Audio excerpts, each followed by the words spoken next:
Hello, friends. This is Sam Chaney reporting for Weaponized News. Today, July 29th, 2026. Thank you for joining us on this Wednesday edition of Weaponized News. Quite a bit to get to today for you. Wow. So Saudi Arabia has entered the war. China has entered the war. Things are expanding here rapidly. Trump belligerent as per usual. We're going to cover all of these ins and outs for you today on Iran War Day 151. We have a bunch of economic news, public health news. I'm not even going to go over it that much. It's just ridiculous. Fauci testifies, took the Fifth Amendment over 100 times. We'll cover a little bit of it. It's ridiculous.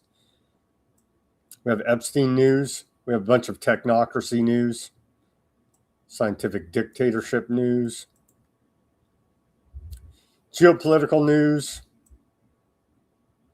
controlled demolition of Lebanon and Gaza continues. The genocide continues. All of that and much more on this Wednesday edition of Weaponized News. See a few people coming online here now. Shout out to Strong on the Rumble. Few people coming online on the YouTube. All right, let's get to this day in history. On this day in our history. On this day in our history of July 29th, we go back to the year 1279. Japan beheads emissaries. Five emissaries dispatched from Kublai Khan from the Mongol Yuan dynasty are beheaded in Japan on this day, 1279. Seems they didn't take too kindly to these foreigners visiting their island. On this day in 1566, Great Britain executes Agnes Waterhouse, the first British woman convicted of witchcraft in England. On this day, 1566. 1588, on this day, we saw the defeat of the Spanish Armada. The quote, invincible Spanish Armada is sighted approaching England, and several skirmishes follow, forcing the invading fleet to make a long and costly retreat around Scotland and Ireland. Spanish Armada defeated on this day. 1588. 1786. Shout out to Mac out there. I do believe you are in, I'm pretty sure Mac's in Pittsburgh, right, Mac? Anyhow, I saw this and I thought of Mac out there, regular listener. 1786 on this day, the Pittsburgh Gazette, the first newspaper west of the Alleghenies, is published. 1907.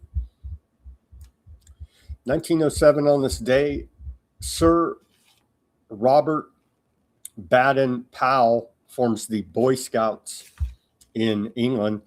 And then tragically enough, I don't know his background, but tragically enough, we know here in America, at least, it's been taken over in large part by PDFs, a very tragic destruction of a once honored institution, to say the least. On this day in 1914, we saw the first transcontinental phone link made between New York City and San Francisco. I'm sure they wiretapped that. And then that brings me to some words of wisdom from Fat Bob via messenger on Facebook, because apparently he's banned off of X. I know the feeling. It's not fun. But message via Fat Bob, quote of the day. Now, John Swinton, editor of the New York Times, at an annual dinner of the American Press Association, in 1914 said, quoting him here now, per Fat Bob, there is no such thing as an independent press in America. This is 1914. Not a man among you dares to utter his honest opinion. We are the tools and the vassals of the rich behind the scenes. We are marionettes. These men pull the strings and we dance. Our time, our talents, our lives, and our capacities are all the property of these men. We are intellectual prostitutes.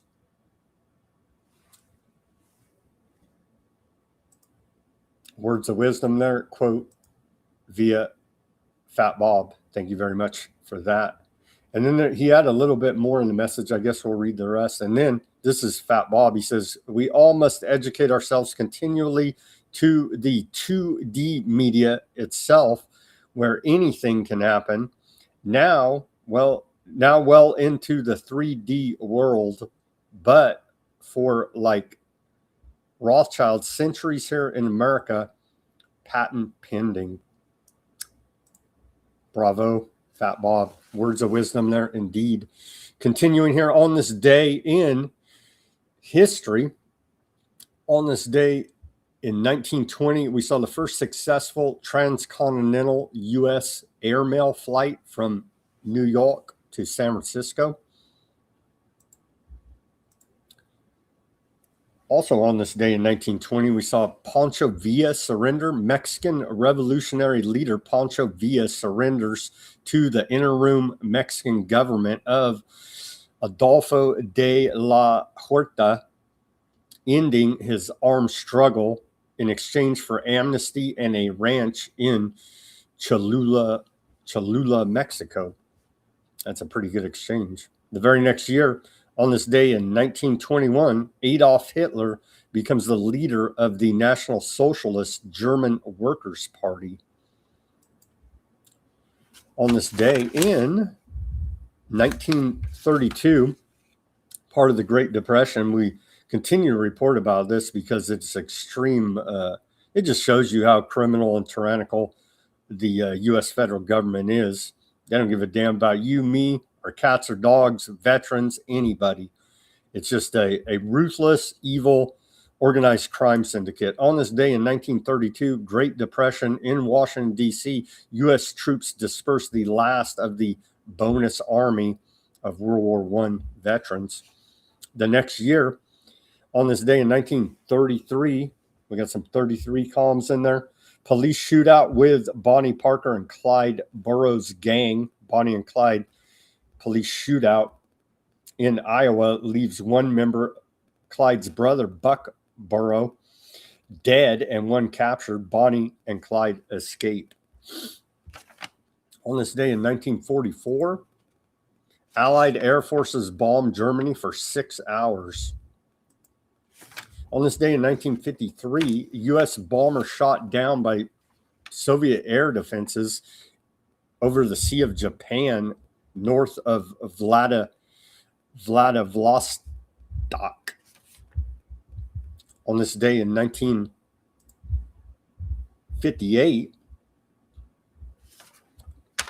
then U.S. President Dwight Eisenhower signs into law the National Aeronautics and Space Act of 1958, establishing NASA, the never-ending black hole of fraud, money laundering, and lies. So we do appreciate those efforts by Eisenhower. 1967 on this day, we saw a fire aboard aircraft carrier USS Forrestal in the Gulf of Tonkin, killing 134 U.S. sailors. On this day in 1988, we saw the FDIC bail out First Republic Bank of Dallas with $4 billion. That's your free market capitalism right there for you. And on this day in our civil liberties history, we go back to the year 2010, establishing a new normal ACLU issues critique of the Obama administration. 18 months into President Barack Hussein Obama's administration, the ACLU issued a strong critique of its record on national security, civil liberties, and human rights. The ACLU argued that the Obama administration, even though he was half white, first president to come forward with that, I made that part up. Anyhow, ACLU argued that the Obama administration had embraced many of the assumptions and practices of the George W. Bush administration, and as a result, was continuing many of Bush's violations of civil liberties, including spying on Americans. But he was half white, so I mean, it's perfectly fine, right? All right, here's our segue to the news for you. Trump needs to be, and then now even Alex Jones is calling for it. A little late there, buddy. Alex Jones out there, but he's calling for Trump to be impeached via the 25th Amendment. It needs to happen. Here's Trump, report about what Trump's saying from the War Channel, Fox News.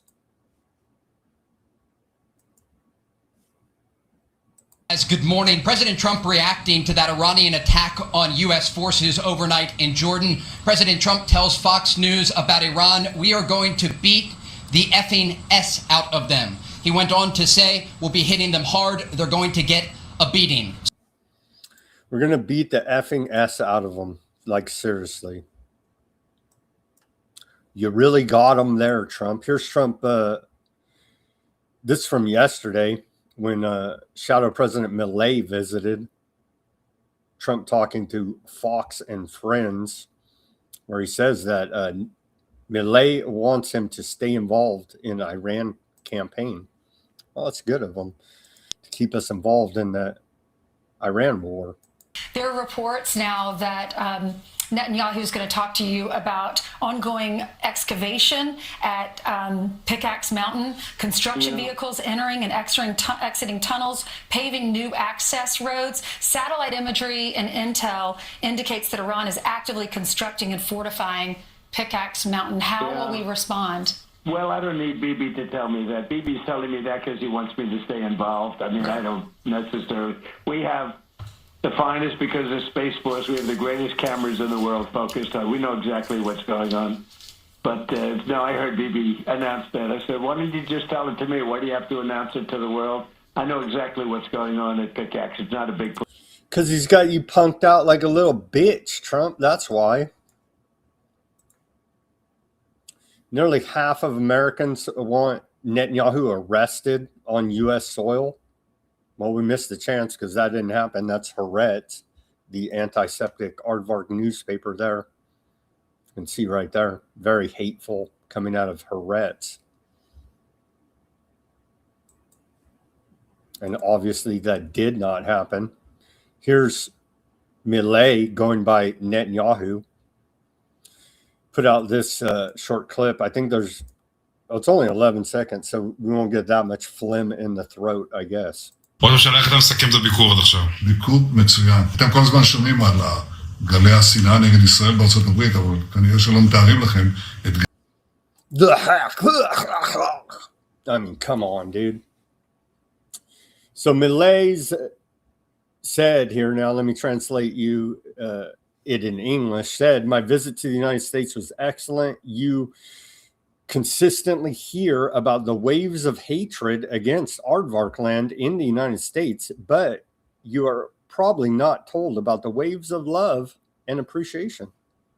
I think we're told because we've been reporting you're paying $1 billion to run all of these Hasbro pro-genocide aardvark campaigns all over the internet. So we've heard about all the waves of love and appreciation. It's all fake. And yet, well, you do have the, let me take that back. You do have the evangelical Christian Zionists who are possessed by evil spirit. And so you do get a lot of waves of love and appreciation from those maniacs. But everybody else is like, nah, you guys are de facto, you're just garbage. Here it is. Millet meeting up with, what do you do with the drunken Hegseth there, very proudly, talking about killing more people, I'm sure. In an important meeting with U.S. Secretary of War, Pete Hegseth, Bibi posted. It's very heartwarming there.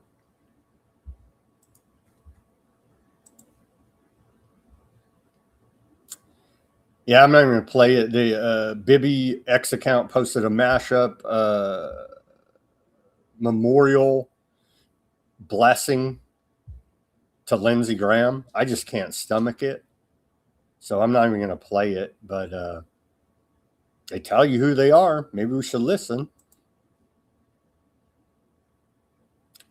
Upon finishing his meeting with Secretary of War Pete Hegseth, Netanyahu said in his language, he said, I've just finished a conversation here with Secretary of War Pete Hegseth. He called him Secretary of Defense. It's Secretary of War. He told me something interesting. He said to me, we look at the world and there are countries that have the will to fight alongside the United States, but they lack the capability. And there are countries that have the capability, but lack the will. He said, only in Aardvark land do we see both the will and the capability. Wow. So you found a great country of psychopaths, Aardvark land. Congratulations. What a find there. That's like one of these little claps. That's a very great intel coming out of the War Department via Millet. Senior Senate Democrats meet with Aardvarkland opposition leader Yair Lapid, who calls for expanding Aardvarkland to its biblical borders. That's the funniest, fakest thing ever, right? Lapid said he supports what is commonly described as the Greater Aardvarkland Project. There's no difference. They got the same left, right, red, blue BS there in Aardvarkland as we have in our American politics. There's no difference. It's the same corrupt government, no matter what puppet you put there. He went on to say anything that could give aardvarks a large, broad, strong land and make Aardvarkland's borders as broad as possible, he said. He believes the state could ultimately stretch as far as Iraq. The meeting earlier today, led by these American traitors, senators, there you go. They're no difference. All these are Democrats. Trump probably call them all Palestinians like he does Chuck Schumer. They're all ultra-Zionist crazy people is who they are. You can see right here, Jackie Rosen, Tim Kaine, Michael Bennett, Richard Blumenthal, Maggie Hassan, Cory Booker, Brian, they're not all pictured here, Brian Schwartz, John Hickenlooper, and Catherine Cortez Mosto.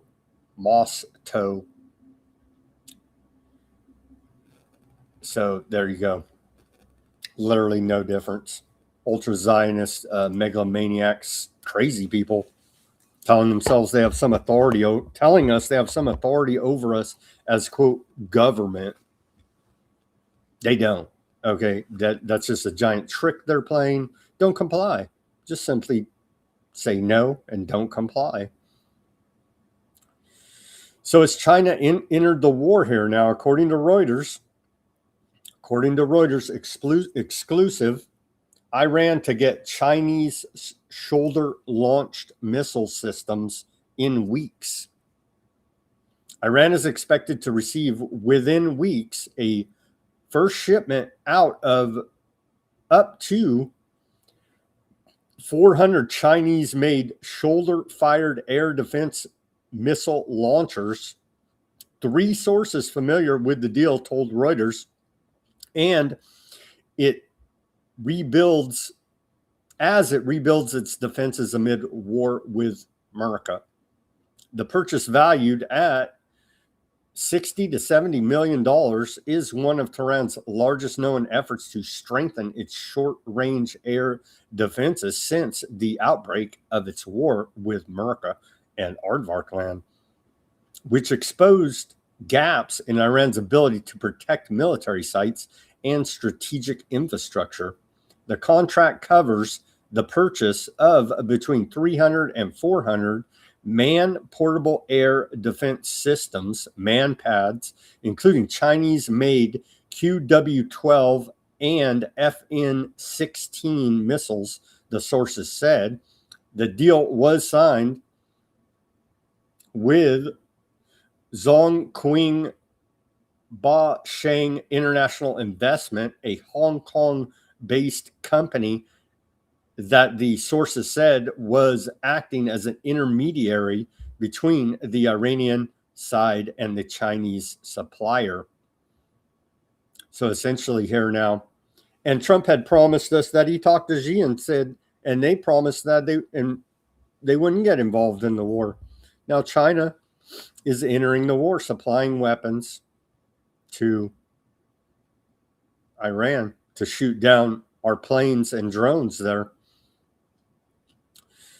The shoulder-fired missile systems are infrared guided surface-to-air missile systems designed to engage low-flying aircraft, helicopters, and drones. Their mobility allows them to be deployed rapidly around military installations, energy infrastructure, and other sensitive sites.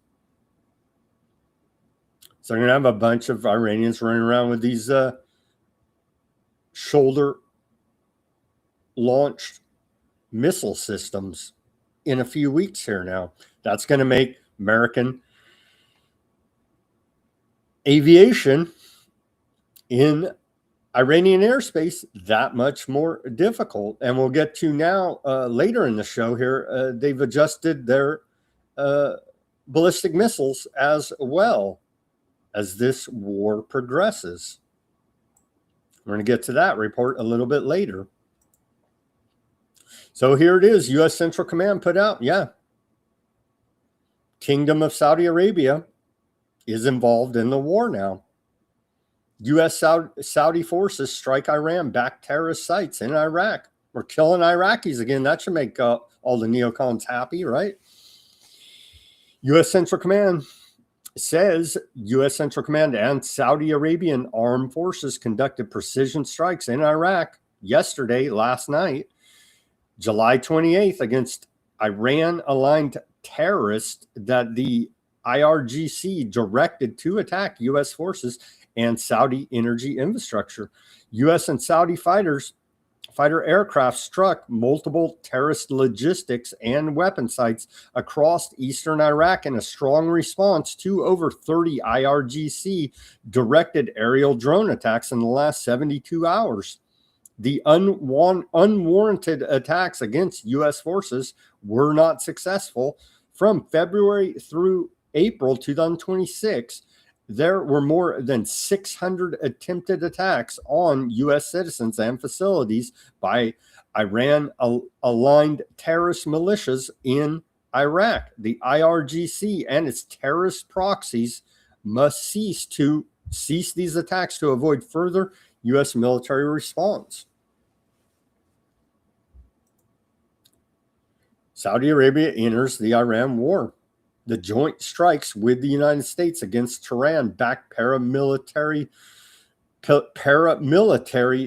proxy groups marks Riyadh's first publicly declared participation in joint military operations alongside Washington since the Iran hostilities began. A little bit more details here. U.S. Saudi strikes across Iran kill at least 20 PMF fighters. Iraqi paramilitary force says Iraq's Popular Mobilization Force, PMF, said joint U.S. Saudi airstrikes killed at least 20 of its fighters and wounded 32 others in attacks across 7 provinces in one of the sharpest escalations in the region in weeks.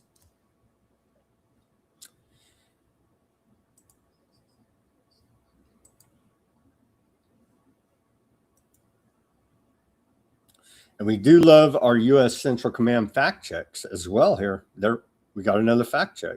And I saw, who's it? Tassim News. One of these, I think it was Tassim News. That's like Iranian state TV got their account banned on the X. That was reported earlier today. But here's a fact check from U.S. Central Command.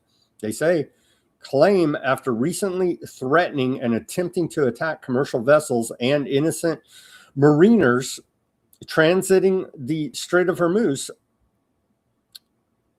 IRGC continues to claim that international mariners should only use routes the IRGC prefers. Fact, the Strait of Hormuz is an international waterway. The IRGC has no authority to dictate routes for free and open traffic flow. Commercial vessels continue to use the strait with U.S. military support. Since early May, CENTCOM forces have helped approximately, see, we're helping there, have helped approximately 1,000 vessels and 500 million barrels of crude oil pass through the narrow waterway. There you go. U.S. Central Command works for Rockefeller oil oligarchs, as war's a racket, obviously. U.S. Central Command put out this post. They say CENTCOM forces continue to strictly enforce the U.S. blockade against Iran. As of earlier today, CENTCOM has redirected 20 commercial vessels, disabled 2, and boarded 2. And they put out this nice little meme infographic. That's very nice of them right there. So there is all of our assets. We have a whole lot of big guns there, as you can see. Overview: no ships allowed in or out of Iranian ports. Blockade is being enforced partially against vessels of all nations. Freedom of navigation remains for vessels transiting the Strait of Hormuz, except for ships entering or exiting Iranian ports. And so again, America's right here with big guns. Iran's right here with big guns. Have fun driving through that rough neighborhood with guns pointed at your face by both sides. They keep telling them, I don't know why these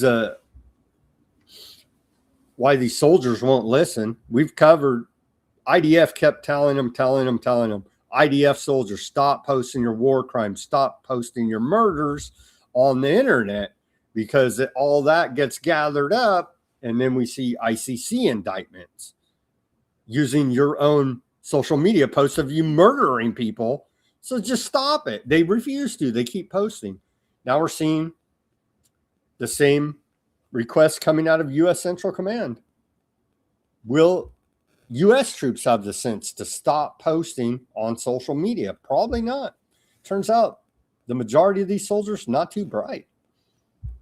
Reuters reports U.S. Central Command Commander Admiral Brad Cooper has warned U.S. troops that cell phone videos and social media posts are giving Iran real-time battle damage assessments, potentially helping it plan follow-up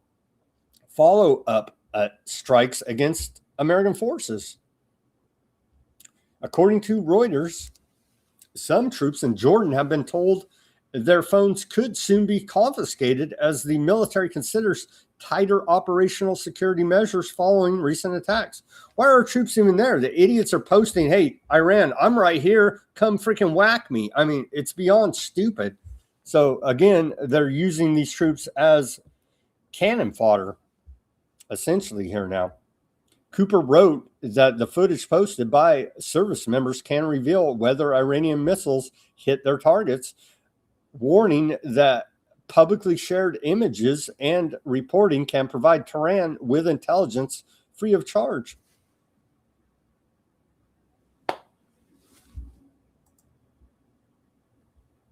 IDF won't stop posting their war crimes. Here's another one. 2 Aardvark land female soldiers photographed themselves posing beside a young blindfolded Palestinian detainee who appears to be a minor and proudly posted the image on Instagram. There's the image. The post, which circulated widely online and was reviewed by Dropsite News, was uploaded by Aardvarkland soldier Nikola Masovsky. They're right out of Eastern Europe. They're the real antiseptics torturing a septic. You see there? I mean, it's pretty clear in this picture. In our satanic inversion of reality, that's where we're at here now. As part of 20 photo carousel containing additional images of her in Gaza, has since been made private after the photo drew public backlash. That's funny, torturing that Palestinian kid. It's a riot. Here's Trump on Iran earlier today. In the meantime, we're going to be hitting them very hard because it's our turn to hit them. They know it's coming. They're asking us not to do it, but they tried shooting it last night. So we had 5 rockets shot going 8,500 miles an hour, and all 5 rockets were knocked down to the ground. But they nevertheless took a shot, so it's our turn. And we'll see if we get there with an agreement or something. So, I don't know. We could be bombing Iran right now as the show's live. There you go. Continuing here, CSIS estimates that U.S. has burned through so much of its air defense stockpile in the Iran war that Patriot inventories are now under 1,000 interceptors, and THAAD interceptor systems are down to about 250. Pre-war baselines were roughly 2,330 Patriots and 360 THAADs, meaning more than half of each has been used up. On top of that, more than 1,000 Tomahawks and 1,100 JASSMs have been fired, along with heavy drawdowns of SM-3s, SM-6s, and PRSM missiles. Rebuild timelines are brutal. Tomahawk, THAAD, and Patriot need 3 years to return to pre-war levels, with major for year 2027 Patriot buys not delivering until May 2029. It leaves a multi-year vulnerability window for any Western Pacific fight with China, i.e. the invasion of Taiwan. It also constrains transfers to Ukraine and Gulf allies. We're running out of ammo here, bro, according to these reports. There's a little graph.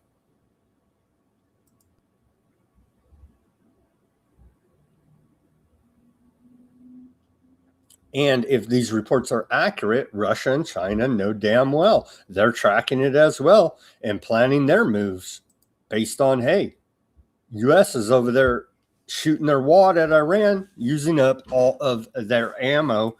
Maybe we can make a move here now without much pushback from America because they're out of bullets.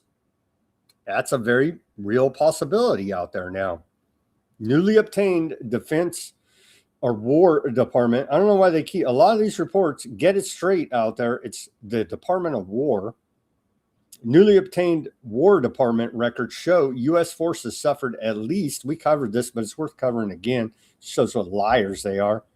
U.S. forces suffered at least 400 injuries, or they call them casualties. I don't know about this, the language they use, but anyway, 400 injuries, over 400 injuries, and 17 life-threatening injuries during the first phase of the Iran war. The Army took the brunt of it with more than 270 injuries, including 64 officers, 2 generals, and about a third from the reserves. Head trauma emerged as by far the most common injury, affecting at least 170 troops. On March 1st, an Iranian drone struck an operational center at Port Shuaibah, Kuwait, killed 6 U.S. service members in the war's deadliest attack. The 2 wounded generals, Brigadier General Clint Barnes and Major General Brad Hinson, have since been criticized for ignoring intelligence warnings. 2 large casualty days on February 29th and March 3rd, 70, or excuse me, on February 29th, 3, on March 3rd, 70, and March 18th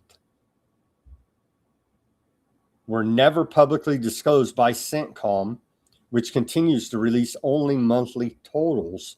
After Trump ended the truce on July 8th, more than 200 additional injuries and 4 more deaths have already been reported officially here now.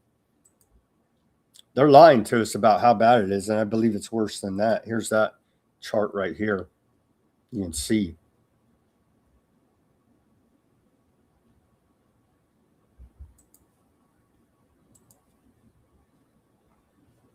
On to public health, Fauci.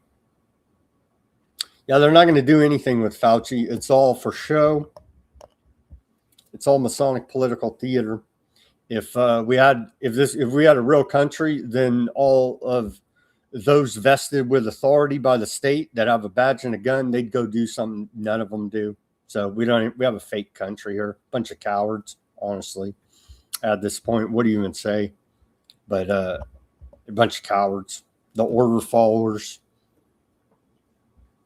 out there with the quote authority of the state. Trump said in a True Social post, many more people died of the bat bites under the Biden administration than under the Trump administration. Same old, it's the same routine. It's the same program. They put a different mask on the puppet saying they're the chief executive president of America. Biden, Trump, same dude, different mask, little bit different rhetoric, same program. Trump said Operation Warp Speed was a spectacular success. In fact, many say one of the most successful things ever done by an American president. I overrode Fauci on this. His ideas were crazy. Also, I said from the beginning that the bats came from the Wuhan laboratory in China. Fauci strongly disagreed, always trying to protect China. I inherited Fauci, who was there since the 1980s, but with each passing day, relied less and less on him. He made too many bad calls, like on masks. Remember, at the beginning, he was an anti-masker. He then switched to a super masker. In any event, I didn't let him shut the country down, although he wanted to. I went the Federalist way and let the governors decide. The Republican governors did a much better job than the Democrats. Fauci was largely taken out of play. And then along came Sleepy Joe Biden, who made Fauci a king. I called Biden to tell him Fauci was no good, either didn't have a clue or was dishonest. The call was well received, but sadly not acted upon. Biden went on to give Fauci vast destructive power. The rest is history. Trump's trying to rewrite the history there. Here's a short clip.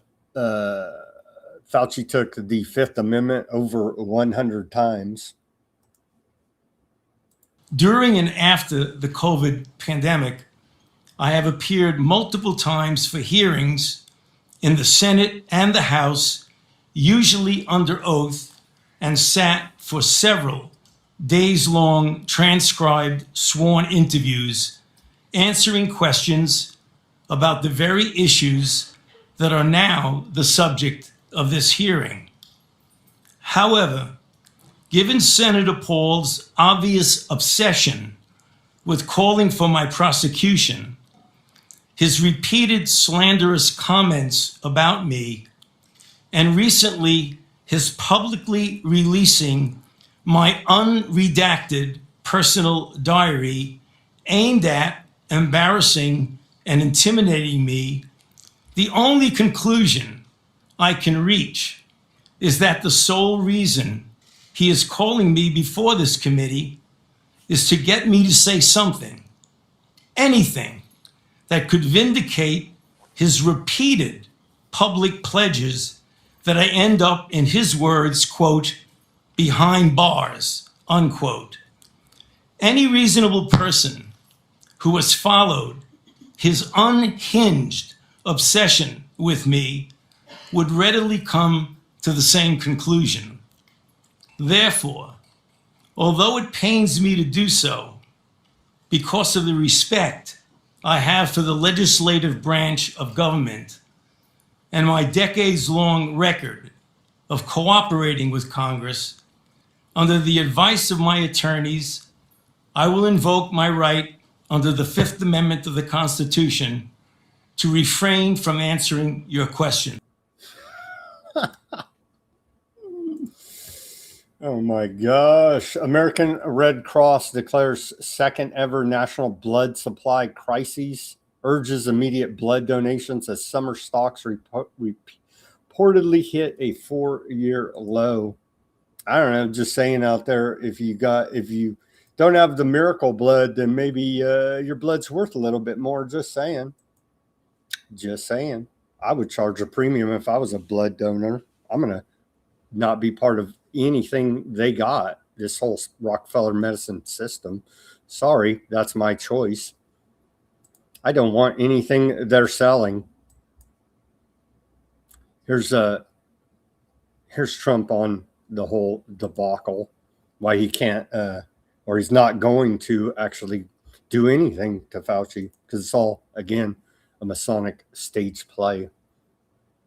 But hell, you lived through the bad times, right? Everybody knows, but yet we got to play this out. Well, the only thing you can really think about is the Autopen, because the most powerful thing the president has, they say, is the power of pardon. So he was pardoned by Biden, and I respect that.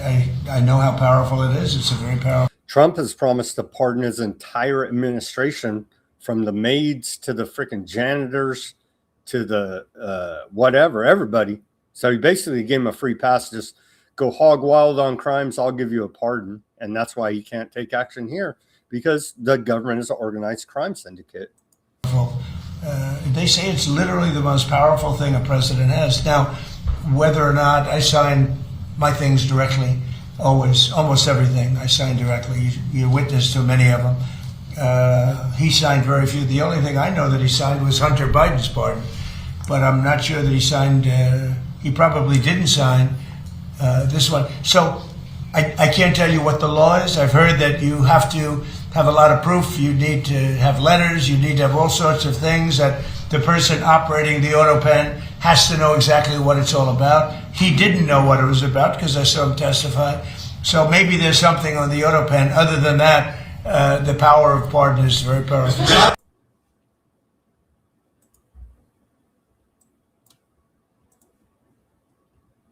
Here's Bobby Kennedy Jr., sold out Maha.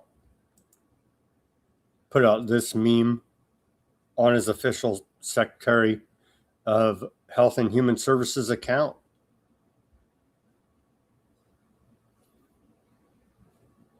Yeah.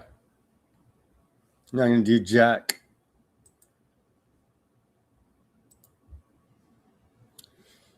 HHS says, ladies and gentlemen, the Beagles have landed.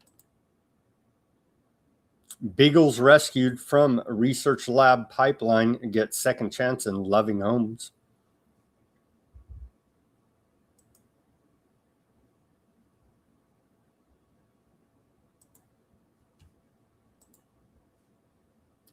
Department of Education says never forget what they did to your kids.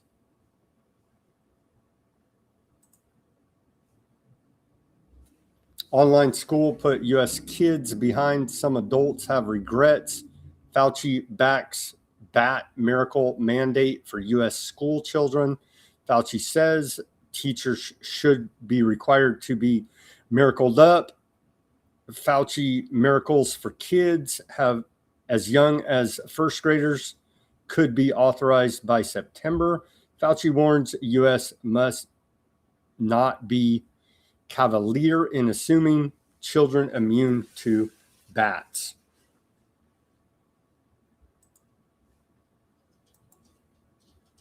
%80 of toddler food sold in the United States are ultra processed, according to a new report out of CNN. Food for children between the ages of 6 and 36 months should have no added sugars, artificial sweeteners, concentrated fruit juices, and limited saturated fats, per the World Health Organization.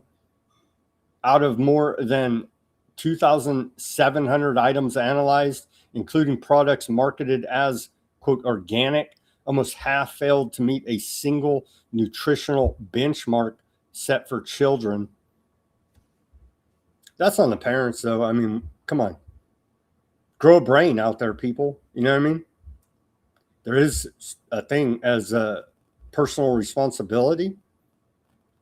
So the institutions have failed us. You're on your own, bro. So I would seriously take some personal responsibility about all of this. On to technocracy news. Upcoming 6G mobile communication standard will not only transmit data, but also functions like a radar. He und 6G can see through walls and measure heartbeat. The new 6G mobile communication standard is supposed to be able to detect people through walls and even measure heart rate and breathing. Data protection advocates are raising the alarm. What sounds like science fiction will soon become reality. The upcoming 6G mobile communication standard will not only transmit data, but also function like a radar with the technology called ISAC, integrated sensing and communication. Antennas will be able to detect distances, speeds, and movement patterns. So that's some exciting scientific dictatorship news. This story's got me all riled up about that. I don't know if you guys seen this one. AI companies are buying up rare books and hoarding the data in these rare books and then destroying the books.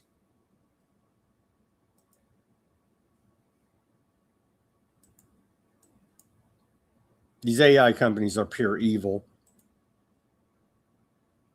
AI companies are purchasing large quantities of used and rare books, scanning the contents to train their AI models, then turning the originals into pulp.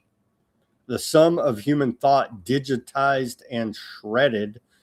Every book that gets scanned disappears from the physical world permanently.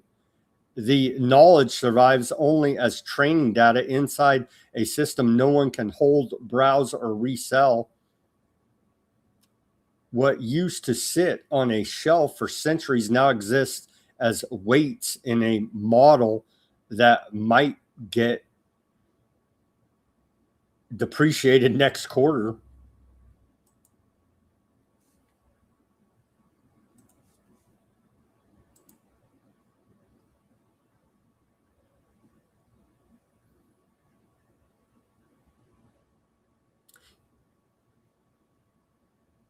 Yeah, let's cut the binding off and scan all the pages into their AI systems. So there you go. Reading a book is now a conspiracy theory. AI companies are bulk buying rare books, scanning them through high-speed machines that cut the spines off and shred the originals. A service called ISBN DB facilitates orders of up to 1 million books and keeps buyers anonymous. Pre-2022 books are premium because they're free of AI-generated text. A federal judge ruled the practice is fair use because eliminating the original means only one copy exists at a time. Anthropic hired the former head of Google Books partnership to obtain all the books in the world. Man. Was it Fahrenheit 451? We're living it right here. We are living it now. Residents furious at plan to seize and destroy their homes for AI data centers. I don't know. Why would you be mad about it? Are you a terrorist? Report out of Futurism here. They say, as dozens of cities across the U.S. are forced to scrap their plans to build power-hungry data centers, some civil leaders are no longer asking. According to new reporting by Fortune magazine, the state of Georgia's for-profit utility company, Georgia Power, is looking to demolish and pave over some 30 homes and 330 parcels of land. We had to have our 33 columns in there, right? That currently block the route of over 1,000-mile transmission line. When it goes live, the line will distribute nearly 10,000 megawatts of energy from a newly constructed power plant, approximately 80% of which is expected to power data centers, according to a fact sheet provided by the Georgia Public Service Commission. The rest will presumably be split between local businesses, homes, and other consumers. Hey, you don't need a house. We have data centers to build and that infrastructure. Who cares about if you have a house? Wall Street Journal reports here now, a backlash against Anthropic is brewing in Silicon Valley. The AI pioneer faces growing distrust from startup founders and researchers over competitive tactics, guardrails, and lack of support for open weight models. They're thieves. They're a pack of thieves is what they are, saying they're the smartest guys in the room. But no, you're a pack of thieves and con artists and liars. Mark Zuckerberg blasts centralization of AI power, according to the failing New York Times. In an interview with the Times, Meta's chief executive took aim at Anthropic and OpenAI, which have pushed to tightly control AI development, and said he supports more openness. He's stealing all your data on Facebook too. So what's the difference? I guess they haven't got to stealing all the world's knowledge through hoarding rare books and then destroying them. Mark Zuckerberg came out swinging against Anthropic and OpenAI, two of the world's most valuable artificial intelligence startups, saying the way they developed AI software could lead to a centralization of power that would narrow people's access to the transformational technology. Yeah, it's his competition. He'll do the same damn thing. Here's a creepy one now. California startup builds a 7-foot-tall, diabolical-looking robot centaur with a goat's head, and yes, it can carry a chainsaw. Stairis says the teleoperated 3 halves is designed for wildfires, landslides, mines, and other jobs too dangerous for humans. The company has even published a doomsday protocol explaining where to shoot or stab it to make it go limp if the machines ever rise up against us. And here is the machine. And they had to put the GoToMindy's Baphomet head on there, right? Obviously, we wouldn't have it any other way. But they did release ways to bring down this Centaur Terminator type robot. So they do care about public safety in that way. All right, let's where are we at here? Yeah, let's do a Jared Leto report before the break. Jared Leto, Hollywood actor. Jared Leto accused of criminal sexual conduct by 4 women in BBC documentary. Jared Leto, Hollywood's Dark Secret Review. The tales of abuse are utterly disturbing. Jared Leto accused of approaching and texting underage girls nearly 2 decades before sexual assault allegations. And so BBC put out a documentary, Jared Leto, Hollywood's Dark Secret and Related Coverage. A new BBC documentary features allegations from 10 women against the actor and 30 Seconds to Mars frontman Jared Leto. I guess that's his rock band.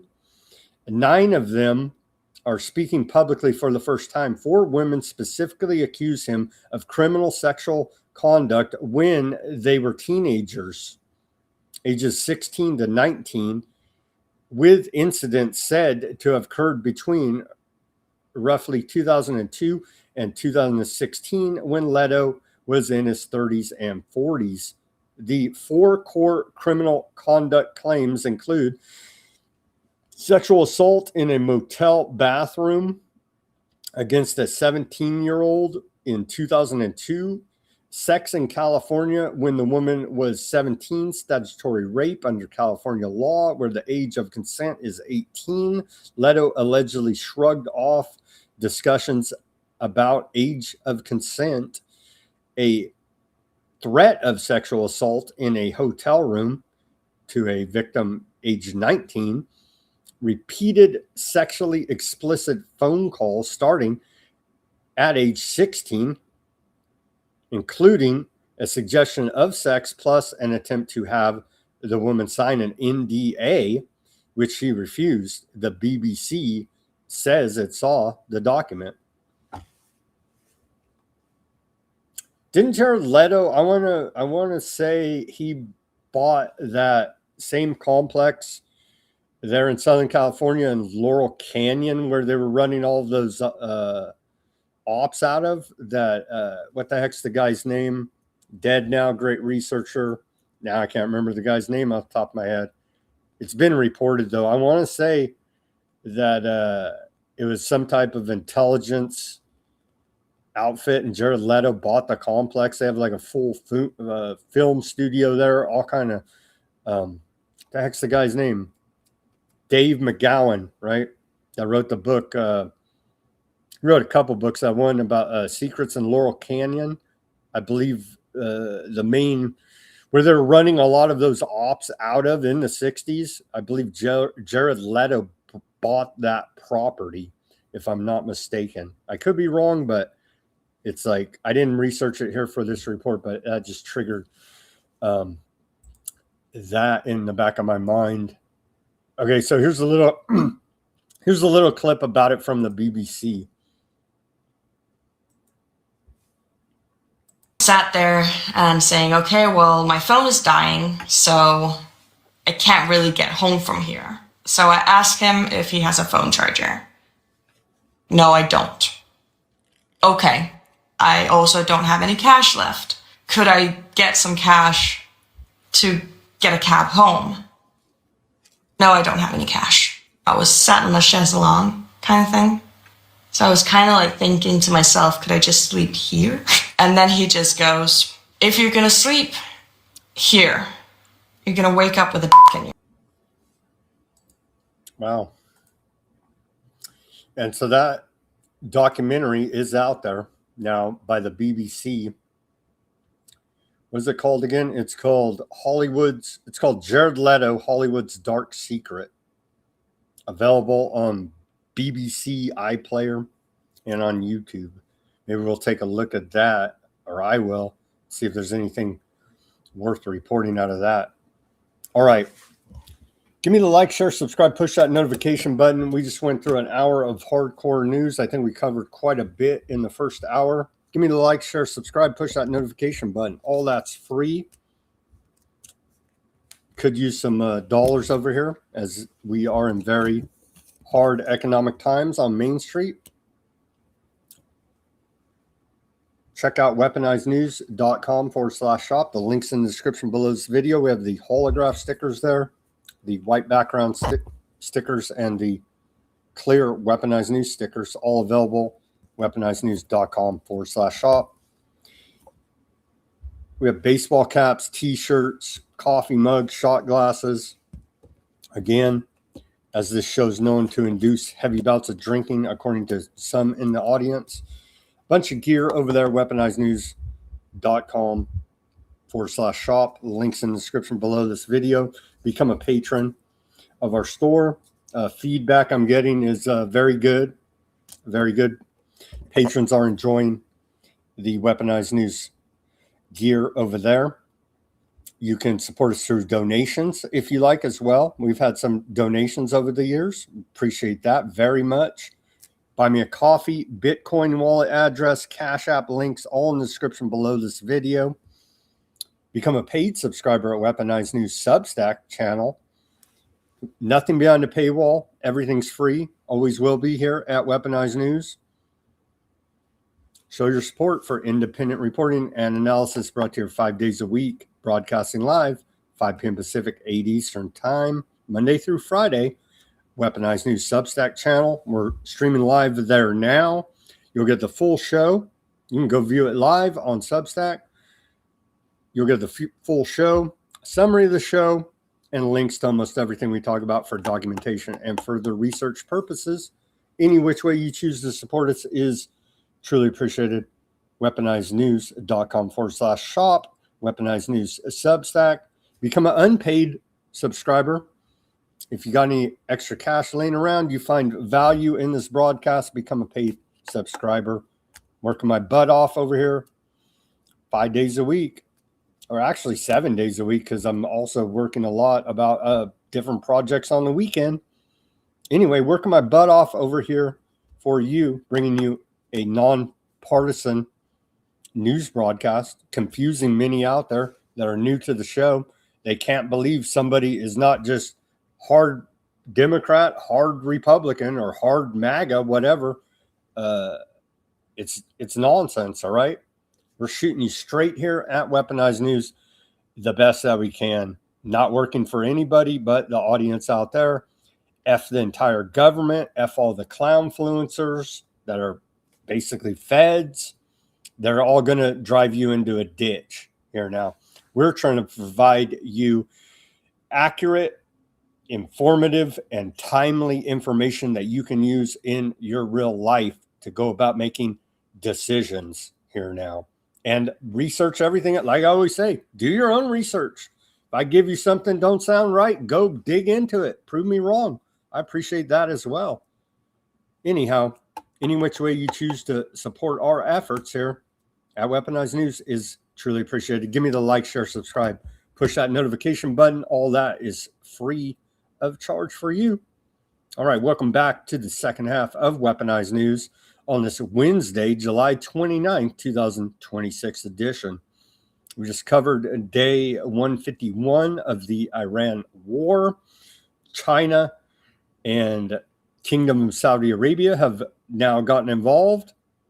Kingdom of Saudi Arabia directly bombing now with America, Iranian paramilitary militia proxy groups in Iraq. China is going to sell a bunch of these shoulder missile systems where a soldier can run around and use it as air defense. We reported on that out of Reuters. So And they had promised, we're told, that they were not going to enter the war. Now it's very public. They're providing weapons for Iran via China. All right. We caught up there. On to Epstein reporting here now. Kathy Rumler said Epstein accusers' assertions lack inherent credibility under questioning about her own ties. A complete psychopath, right? Former Obama top attorney, this woman, complete psychopath. In the Epstein emails, it's just like I picture her as she's like some type of sadomasochist type of person, like with the black leather whips and chains and all that.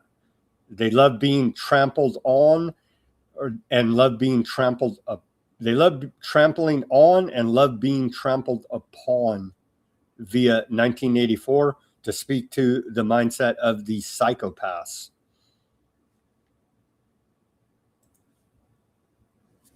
Kathy Rumler, the former Obama White House counsel, told a House panel that she believed the descriptions of abuse by Epstein's most prominent victim, Virginia Giuffre, lacked inherent credibility as she was grilled by investigators about her own ties to Epstein, the transcripts show.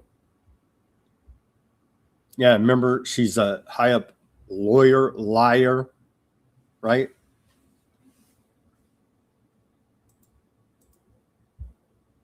Senate approves resolution opposing Ghislaine Maxwell pardon amid Epstein investigation.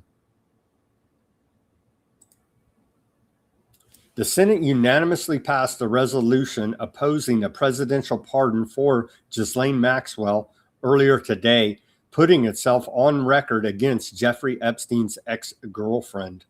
Maxwell was, yeah, we already know the background there. Yeah, so the Senate's kind of trying to wash their hands of this, obviously. But does that, I don't think that overrides Trump's presidential pardon, and that's still floating out there. Trump may go ahead and give her a pardon. Let's see here now. Amid budding interest in Maxwell, the Senate this week voted in favor of Senator Jackie Rosen's resolution. She's a Democrat out of Nevada, which stated that Trump should not grant a pardon, commutation, or any other form of executive clemency to Ghislaine Maxwell. The Senate stands with the victims of sexual exploitation and trafficking and affirms its commitment to justice, accountability, and the protection of children. It reads, referring to concerns that Epstein and Maxwell recruited girls as young as 14 for sexual and suggestive activities. We went through it. They're eating babies, bro. Come on. They're eating babies. Let's get down to the jerky and goat cheese of it. They're literally eating babies' intestines. It's covered in great detail. I've covered it with Drew TV, with William Ramsey's Investigates. And so it's all there. Give me a break. 14 years old. That's young enough and bad enough. They're literally eating the baby's intestines. Come on. Yeah, so whoop-de-doo. They wrote a strongly worded letter, essentially. It's still out there. Trump may pardon Maxwell. Investigation revealed devastating reports of sexual misconduct at school supported by Epstein. AP reports here now. 2 people who attended a prestigious Michigan fine arts school reported conduct of a sexual nature by Jeffrey Epstein, a major donor, according to an investigation that also uncovered dozens of allegations spanning decades against nearly 50 other people. Interlochen Center for Arts operates a summer camp and performing arts school that draws students from around the world It hired a law firm in 2024 to investigate reports of sexual abuse by faculty and staff. Subsequently, it extended the work to include information about Epstein, the 66-year-old financier who killed himself in jail in 2019. I'm reading right from the AP official account. Interlochen removed Epstein's name from the lodge after he was convicted of sex offenses in Florida in 2008. The building, renamed the Green Lake Lodge, was recently demolished after the U.S. Department of Justice released millions of pages about him that have been compiled over the years. Yeah, the Epstein files. SAG-Havi Law Office says it collected 70 accounts from alumni alleging physical conduct of a sexual nature by 47 facility and staff members affiliated with Interlochen from the 1950s through the 2010s, most before 2000. The information gathered during the investigation is simply devastating. The 97-page report says, noting that alumni reported grooming, flirting, sexual touching, and sex. We might have to circle back and take a look at that report. Let's see here. Interlochen said it has provided names of people accused of misconduct to Grand Traverse County authorities in northern Michigan to determine what steps, if any, might be taken. None are currently employed there, and more than a third are dead. We are deeply sorry for the harm experienced by members of our community and extended our apology to those impacted by abuse. Well, we know what the answer is, right? We know what the answer is.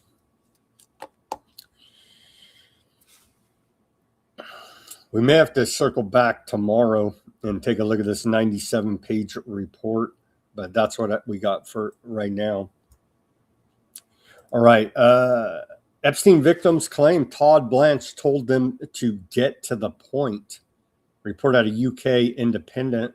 Survivors of Epstein's sexual abuse have claimed that Acting Attorney General Todd Blanche, who is nominated to permanently be the head of the Department of Justice, told them to get to the point during a face-to-face meeting earlier this month. See, showing compassion for the victims. We'd like to see that out of our attorney generals. 23 Republican attorney generals are backing Todd Blanche for attorney general. So there you go. The government's an organized crime syndicate. And the criminals back up the criminals. 23 attorneys general urge Senate to swiftly confirm Todd Blanche, Trump's personal attorney and cover-up artist of the Epstein files, dox the victims. Who else would you want as attorney general?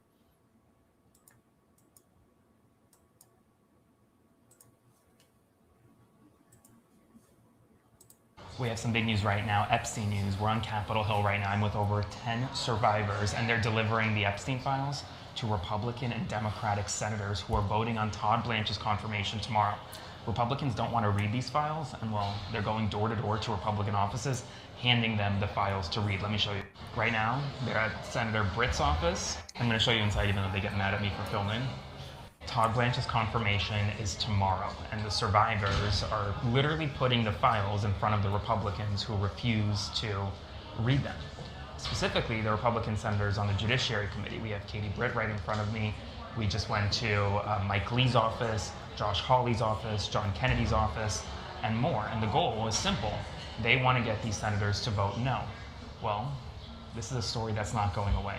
Even if Todd Blanche is confirmed, these survivors are not going to let it go away. So spread the word, and I'll have more updates for you soon. As always, follow along for all.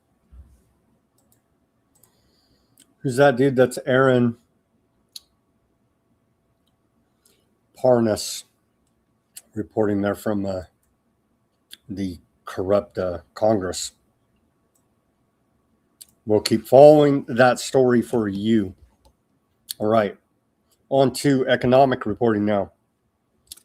69% of Americans have said rising costs have put retirement out of reach for their generation, according to CNBC. But it's the golden age of Trump economy. Yeah. I found this one funny. Arizona State launches bachelor's degree in content creation for aspiring influencers. Arizona State has introduced a bachelor's of arts in content creation. Wow. Now you need a college degree to get on camera and talk. Well, they do apparently at Arizona State University. Through its Walter Cronkite School of Journalism and Mass Communication, designed to prepare students for careers as influencers, content creators, and digital storytellers. What a freaking joke. What a freaking joke. But it's a real thing. I saw some posts about it. I was like, really? And I looked it up. It's a real thing. It's a real thing. You now need a Bachelor of Arts degree to get on camera and talk, apparently. Stock market took a beating today. Dow drops 1,100 points for worst day since April 2025 on fear the Fed is falling behind on inflation, you think? Let me take a look at this.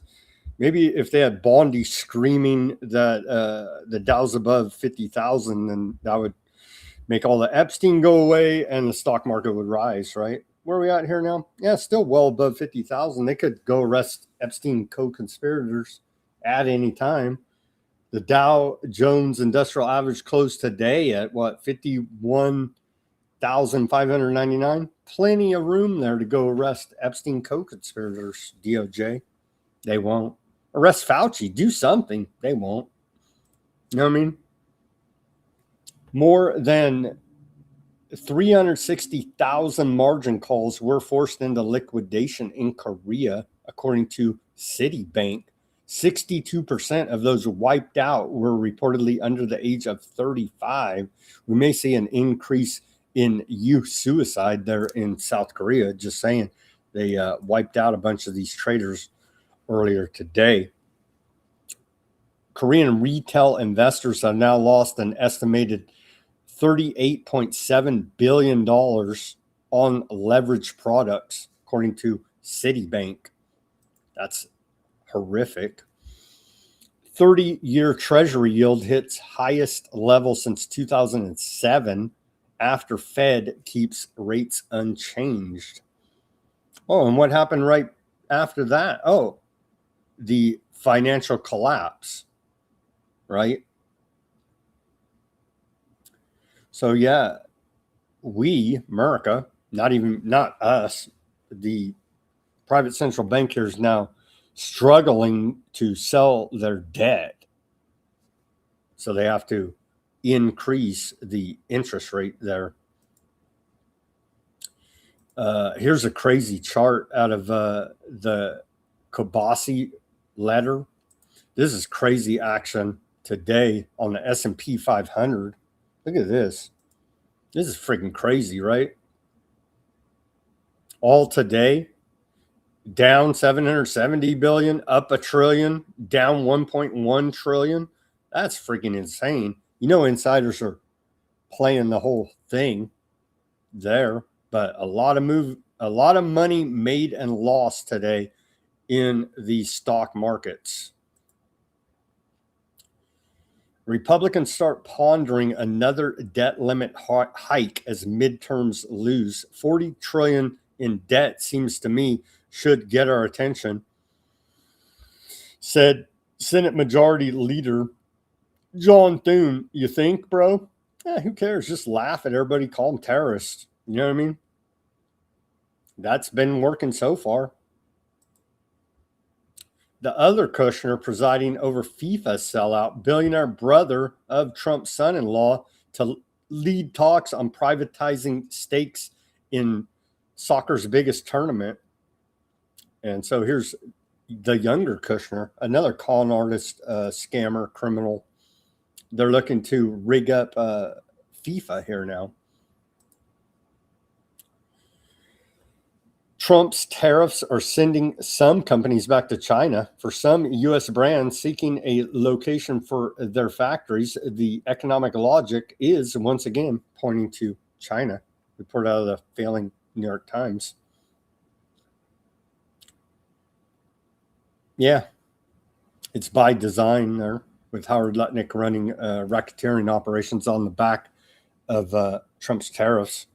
Meta stock plunges 11% on disappointing guidance, dwindling free cash flow. But Mark Zuckerberg cares about keeping AI open. He told us, right? Very sad there for Meta shareholders. Divided Fed holds interest rates steady, but 3 members voted to hike. But Trump told us the reason he put in Kevin Warsh and got rid of the last guy, Powell, was because he's going to lower interest rates. Remember all that shenanigans? Kevin Warsh is in the Epstein files. His father-in-law, Ron Lauder, the head of the Aardvark Council, he's all up in there as well. So as long as the Fed is tied to Epstein files, then we should have nothing to worry about in the economy, right? Sure. Donald Trump has earned more money in his first and second year in office in his second term as president than in his previous 60 years of business life, according to Bloomberg. Oh, but you hear the clownfluencer MAGA shill cult members saying, but he donates his presidential salary to charity. Yeah, because that's chump change compared to all this insider trading, market manipulation, government contracts, and the like. Donald Trump has earned more money in his first and second years of his second term than in his previous 60 years of doing business. I thought he's just a great businessman. The windfall is being driven by crypto ventures, international licensing deals, and Mar-a-Lago revenue tied directly to his return to the White House. This is out of Unusual Whales. They say Trump's personal collections at roughly $2.2 billion in the first year of his second term per U.S. Office of Government Ethics. Well, we know ethics is a conspiracy theory, so we should probably just discount this entire story. Continuing, separate accounting from NPR and New Yorker writer David Kirkpatrick estimates that Trump family has made close to $4 billion off his presidency in about a year, even using conservative math. Where the money came from. In 2024 alone, Trump collected about $760 million, with roughly $60 million from World Liberty Financial crypto token sales. We've covered that. He rugged all his MAGA sycophantic cult members there, and apparently they love the abuse. $60 million from international licensing and nearly $80 million from Mar-a-Lago. Without those politically driven windfalls, the 2024 haul would have been closer to $650 million. Crypto prices then ripped higher in 2025 as the administration signaled a friendlier regulatory posture, amplifying the token-related revenue streams. Yeah, Trump and Shadow President of America, Bibi Malay, are competing for most corrupt man in the world. The richest 34 Americans, now roughly $2.6 trillion in wealth, equal to a record 12% of U.S. national income. I think we reported on this before. What was it? Oh, I wanted to get to this. This was, I wanted to get to a little more detail about that. Wealth concentration in the United States just hit a record, according to a Financial Times chart built on data from economists Emmanuel Sienz and Gabrielle Zuckman. The top 0.00001%, 0.00001% of Americans, roughly 34 people, now control wealth equal to nearly 12% of total U.S. national income in a single year.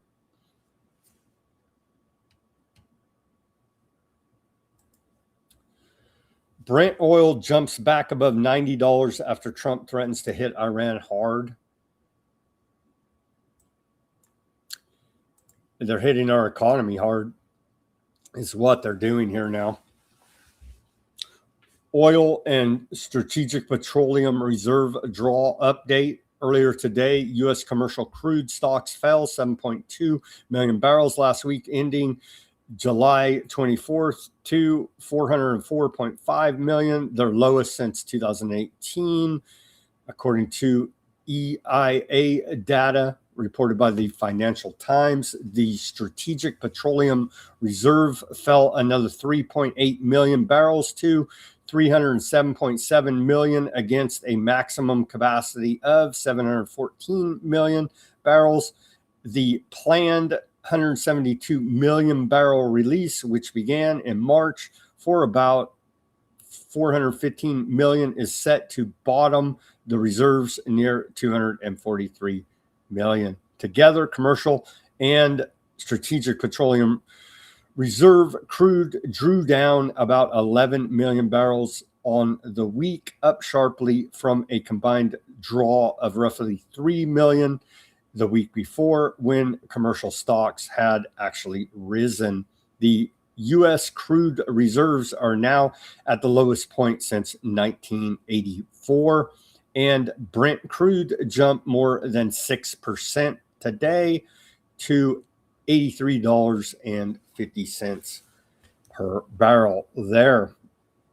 So we do appreciate them using all of our strategic petroleum reserves in case we ever did get into the real world war with Russia and China. So we'll have nothing and be sitting ducks. And so we do appreciate those efforts out of the Trump administration and the War Department.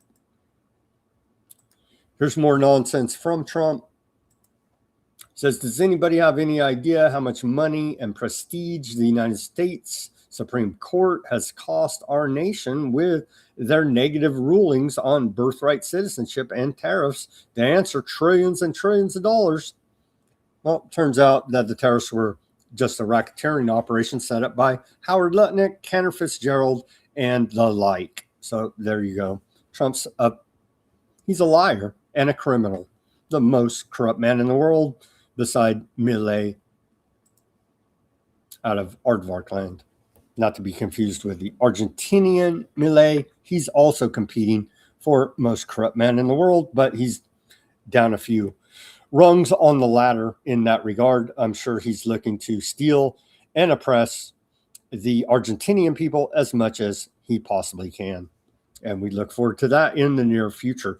Trump broke his promise to lower and eliminate the national debt. A top investor thinks he's the worst spending president in history. You don't say. Fortune magazine. For mainstream media, honestly, financial economic reporting, I got to say Fortune magazine is telling a lot of hard truths recently. You know what I mean? So U.S. national debt reached its highest level of $39.5 trillion in June, a 37% increase from its pre-bat time levels. And one top venture capitalist is putting the blame squarely on the shoulders of President Trump. Shocking, I know, to actually say the buck stops with this asshole orange man, because it does. Even though he's a puppet of the central bank cartel, somebody has to take responsibility here. And Trump's the one with the big mouth and the big bully pulpit here, that his words move the market. So he needs to take responsibility for his actions. In total, the government now owes the equivalent of $113,000 per person here in America, according to USA Facts, a nonprofit civil initiative co-founded by former co-founder of Microsoft, CEO Steve Ballmer, that aggregates and analyzes government data. These eye-popping numbers are a problem for tech entrepreneur and All In podcast co-host Jason Calacanis, who called out President Trump for contributing to the problem in a recent post on X. Well, isn't that bold and brave of him?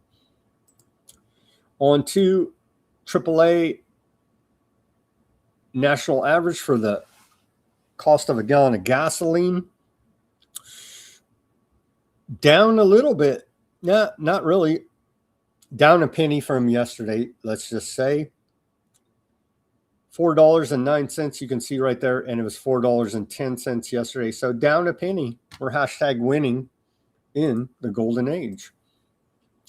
And then Brown University, Iran energy cost tracker here now. Total consumer burden since the beginning of the Iran war, February 28, 2026, here in America is now $75.8 billion.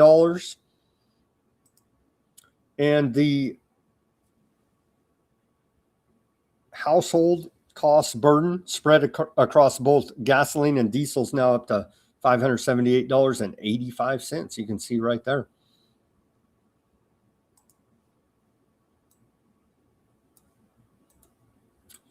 The U.S. sanctions two Iranian companies accused of forcing ships to pay for safe passage through the Strait of Hormuz. Washington called the fees extortion and also targeted 8 firms linked to Iran's shadow oil fleet, aiming to weaken Tehran's control over the strategic waterway as U.S.-Iran tensions escalate, according to a report out of Bloomberg.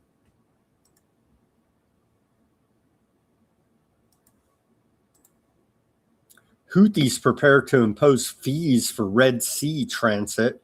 Yemen Houthi rebels are developing plans to impose transit fees on commercial vessels navigating the strategic Bab el-Mandeb Strait, formulated alongside Iranian advisors. Iran's like, hey, you need to get in on some of this action over there, Houthis, as well.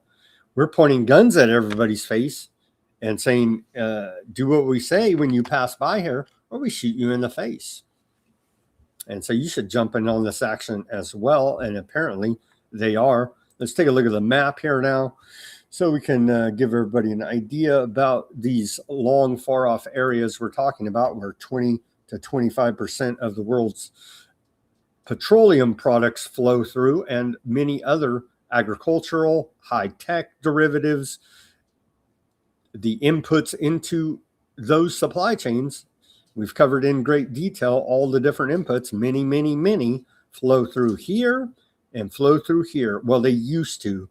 Now you got the Yemen Houthi standing there with a gun here, and you got U.S. and Iran standing here and here with guns. So have fun driving through this neighborhood where everybody has guns pointed at everybody, and missiles are flying all over the place as well. Again, it's engineered energy crisis, i.e. engineered world famine. Sweden launches its own MI6-style spy agency, according to a report out of The Economist.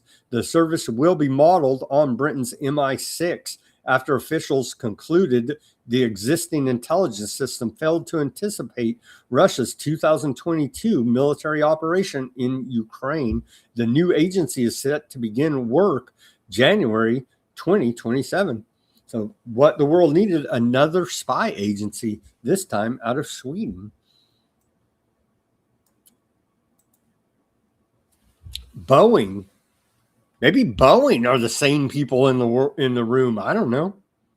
Maybe they don't want to blow up the world. I don't know. Boeing will not grant Ukraine a license to produce Patriot missiles, according to Die Welt, big German newspaper.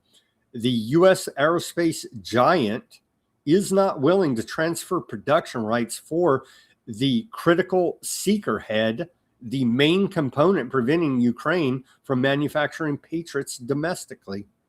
Maybe they don't want Russia bombing Boeing factories. Just saying. Russia has said, you give them the long-range capabilities, we're going to take it as the same as you're shooting at us as your proxy Ukraine. Maybe Boeing are the adults in the room, as they say here now. Trump on Zelensky. Trump said, I would like him to end the war. It's very simple. I get along with both Putin and Zelensky. I told them, end the war. Well, we've been hearing that for a very long time. Trump campaigned on elect him, and he'll end the war with a phone call in 24 hours. Turns out that was total and complete bullshit. Laura Loomer, Sawface woman, she's over there in Ukraine. She flew to Ukraine to prove that there's no Nazi problem in Ukraine. But then she went on to visit the Azov battalion. I don't even want to get into it. They get all mad when you start saying, wait a minute, these guys are doing the freaking salute and all this. And yeah, it's just, come on, man. They got the black sun going on. Come on, man. Come on, man.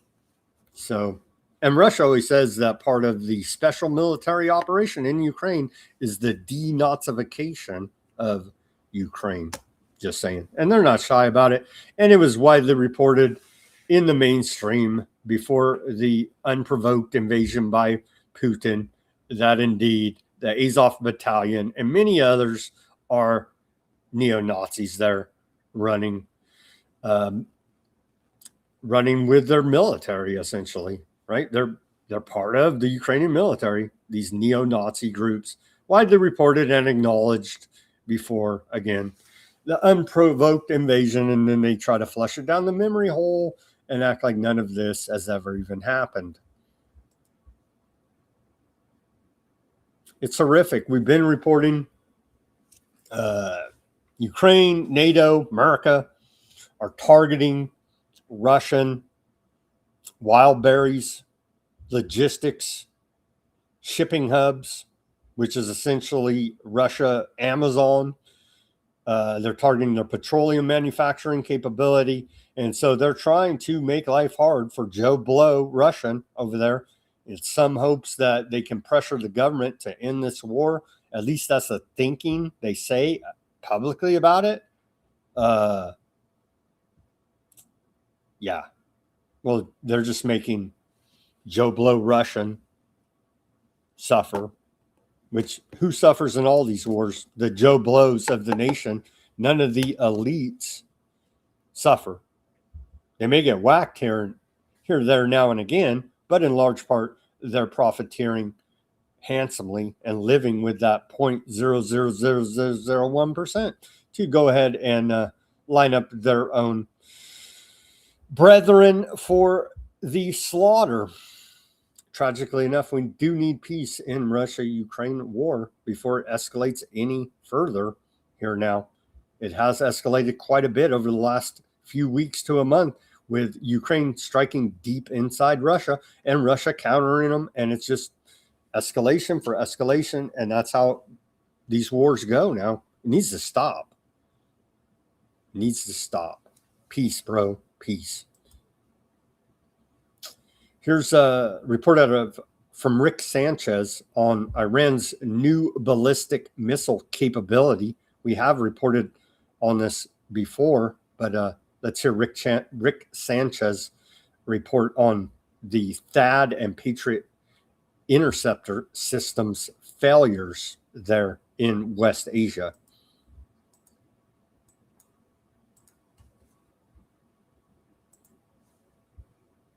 It's called something that's called terminal maneuverability. Terminal maneuverability, right? Which is, in fact, they call it the zigzag missile. The hell's a zigzag missile, right? It doesn't really zigzag. So what it is it's capable of somehow changing its direction and its descent angle during re-entry. So as it's fired from Iran, let's say it's going out here to Jordan. See that right there? It's leaving from Iran and it goes up, but then after the warhead is deployed, it can literally start flying on its own, come down, go back up, and then kind of find even its target. The warhead section separates, and then it generates, like they say, it's, according to my research on this, it can generate its own aerodynamic lift as it descends into a different atmosphere. It can move from side to side, they say. It can correct its course toward the target as it enters into the target area. It can steepen. It can flatten its final dive, they say. It can even correct its correction. According to some of the military analysts who've written material on this that I was going through this morning, trying to understand what makes this weapon, this missile, so different. I mean, it's what they've been using. This is what was reportedly was used to knock out the THAAD anti-missile system right there in Jordan that we reported to you last week when it happened, right? It was also used to take out the Patriot missile system, right? That was used in where's Kuwait? Right there, in Kuwait as well. And it was also used in Qatar. Used all over the place. And so if what he's saying there is true, we need to withdraw our troops now. They're sitting ducks there. They're sitting ducks there, man. But isn't that what they're there to be used for, as cannon fodder to try to get the American people behind the war effort, when we should point the finger back at the Pentagon and say, hey, you're knowingly putting our troops in harm's way, using them as pawns in the game here, cannon fodder, to try to get backing for this war. It's criminal. It really is. IRGC says its Telegram channel, which received intelligence from people inside U.S.-aligned countries, including Jordan and Kuwait, was banned. Claims information helped target U.S. bases and assets across the region.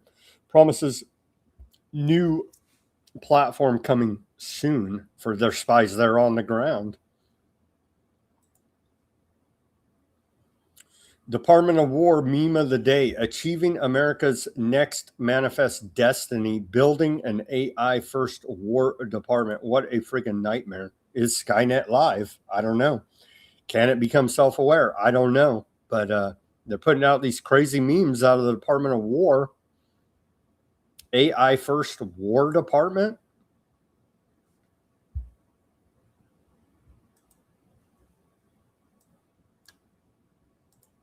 They're still recruiting computer engineers out of the Department of War to help. You can do your part to help build out Skynet. Onto the quasi-secret war on drugs, which is very public, but I don't see many people reporting on it. U.S. out of El Salvador now, they say making waves once again for drug traffickers. U.S. collaboration with Salvadorian coastal police is the perfect storm. Their officers courageously board narco vessels and shut down maritime routes, setting the gold standard for the region.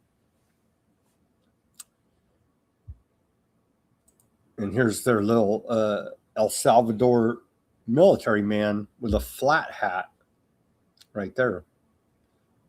Lazo Policia.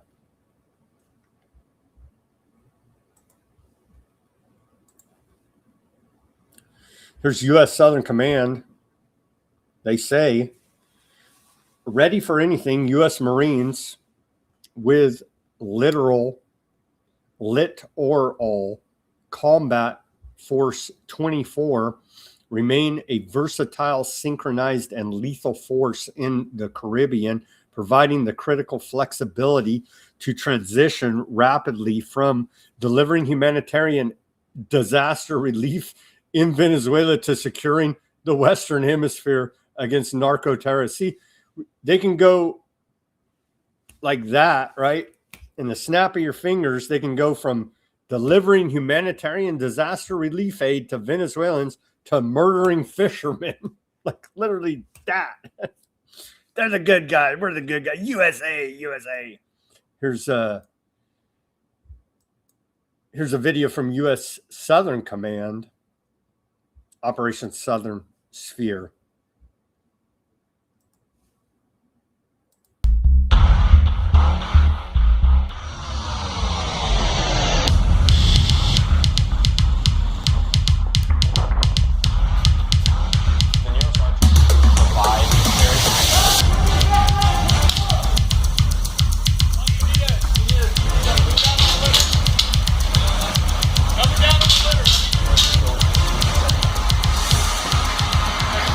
Late-breaking word of back-to-back major earthquakes jolting the Venezuelan capital of Caracas.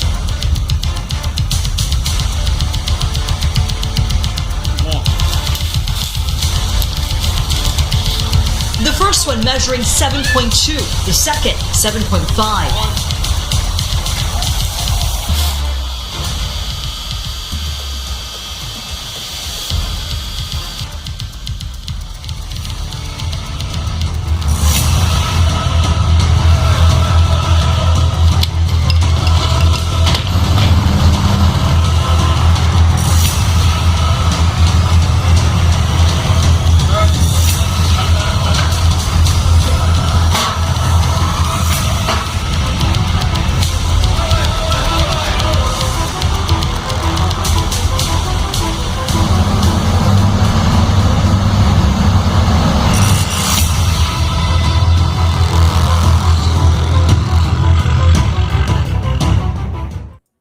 There you go. They'll deliver disaster relief aid and also shoot fishermen in the face. And the DEA has come out and said that all these extrajudicial assassinations of the alleged narco drug traffickers hasn't reduced the supply of cocaine here into America one little bit. It's actually increased. And so all of their efforts there are in vain, but they do enjoy murdering people.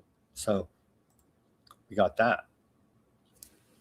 Anduril has produced its first YFQ-44A autonomous combat aircraft at its new Arsenal One factory in Ohio, just 4 months after production began.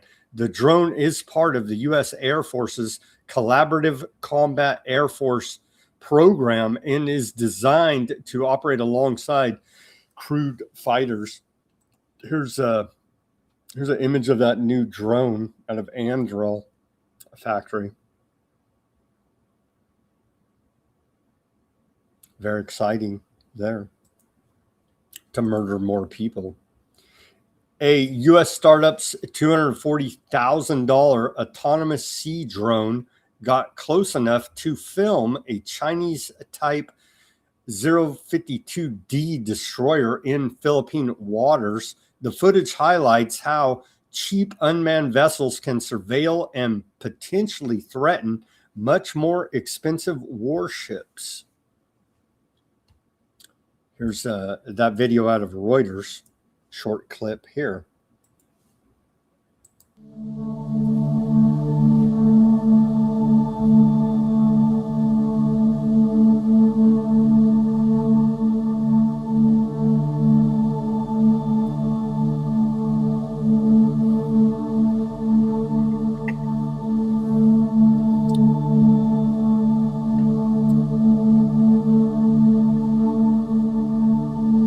Changing nature of war show how a small drone can theoretically threaten a warship.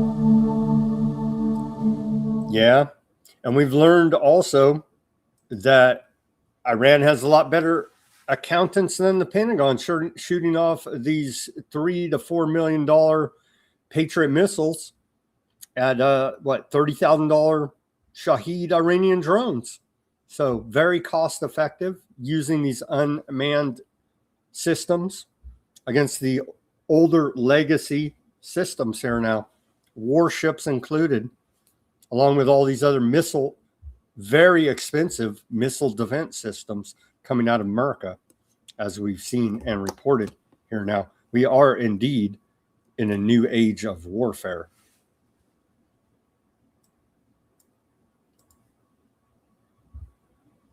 Here's 10 years ago today. Today marks 10 years since self-imposed Syrian president Ahmed al-Shara, formerly known as Abdul Muhammad al-Jalani, then leader of Syria's al-Nusra Front, unveiled his face publicly for the first time to announce that the faction was officially severing ties with al-Qaeda and rebranding. Now he's the president of Syria and meets with all the world leaders. So this guy, hey, I at least give him credit for being able to rehab his image to being recognized on the world stage. And hey, I hope he does do right by the Syrian people. I have serious doubts, but I hope he does. I hope every country's leader would do right by their own people, right? But as we have seen here, now they seem beholden to a higher power above national interest, i.e., private central banking cartel. We're killing Iraqis again, so that should make all the neocons very happy. Iraq's Islamic resistance said it will delay its retaliation for recent U.S. attacks until the Aberdeen pilgrimage to avoid disrupting security for millions of pilgrims. They got to march over there to Saudi Arabia and bow to the freaking square, right? And do their Saturn worship. Yeah. The group warned that strikes against U.S. forces are inevitable and said Saudi Arabia could also be targeted if necessary. Iraqi Prime Minister cancels Kingdom of Saudi Arabia visit as resistance factions vow revenge for U.S. Saudi airstrikes. The Iraqi resistance said an inevitable response is coming hours after U.S. Saudi attacks killed dozens of PMU fighters across the country. Iraqi Prime Minister Ali al-Zadi has canceled his trip to Saudi Arabia following the Gulf monarchy's brutal and deadly strikes on his country, carried out alongside America. Several news outlets have reported on the cancellation of the trip, although Baghdad and Riyadh have yet to make an official announcement on the matter. That guy's walking a very freaking tight line here, right? How do you... Well, that's what the challenge is. How do you serve your people, not get overthrown, and also serve American interests and aardvark interests, and Saudi interests for that matter? How do you serve all these different interests and your own people's interests?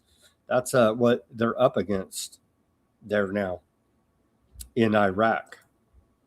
According to reports citing Iran's Ham-Shire newspaper and other regional outlets, 4 Iranian Islamic Revolutionary Guard military advisors were killed in the overnight U.S.-Saudi joint strikes targeting Iraq. Separate reports from local officials cited by the Associated Press placed the figure of killed Iranian advisors even higher at 6. Well, we killed some Iraqis, we killed some Iranians.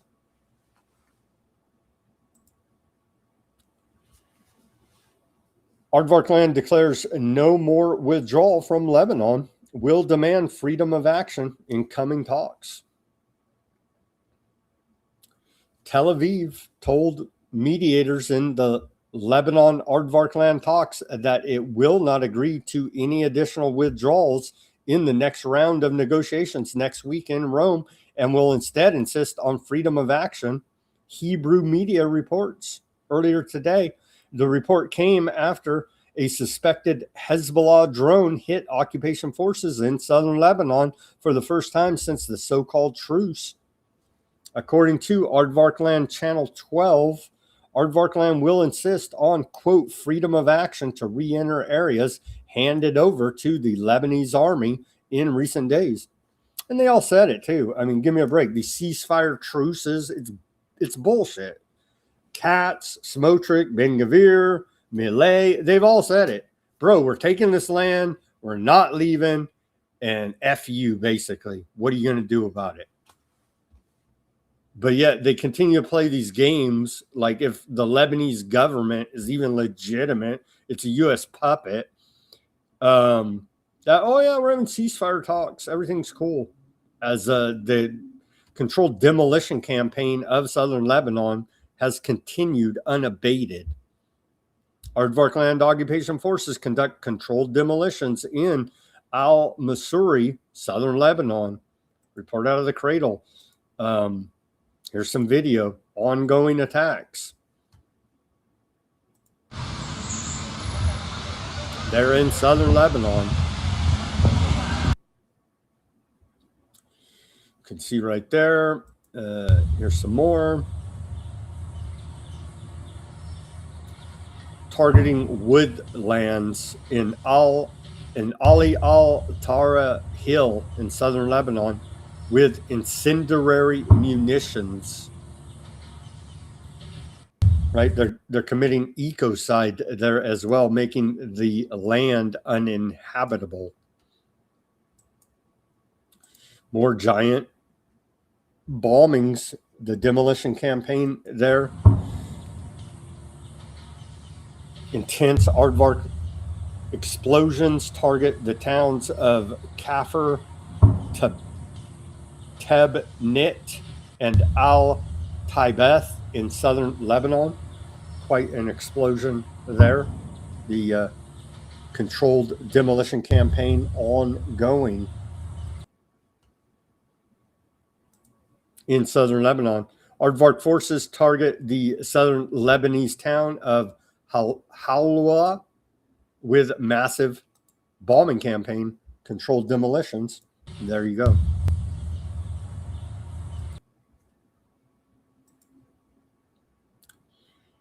Turns out some aardvarks have a soul.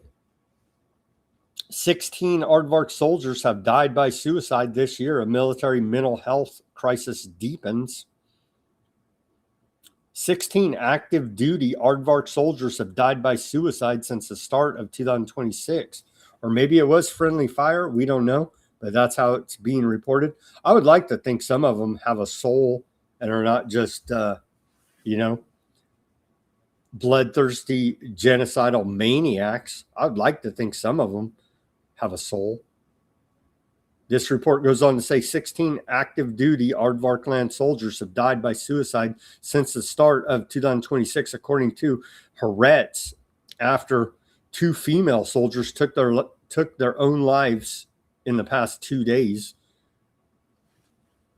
One served in the Bar Delas battalion along the Egyptian border. The other was an intelligence soldier at the Gilat base near Tel Aviv.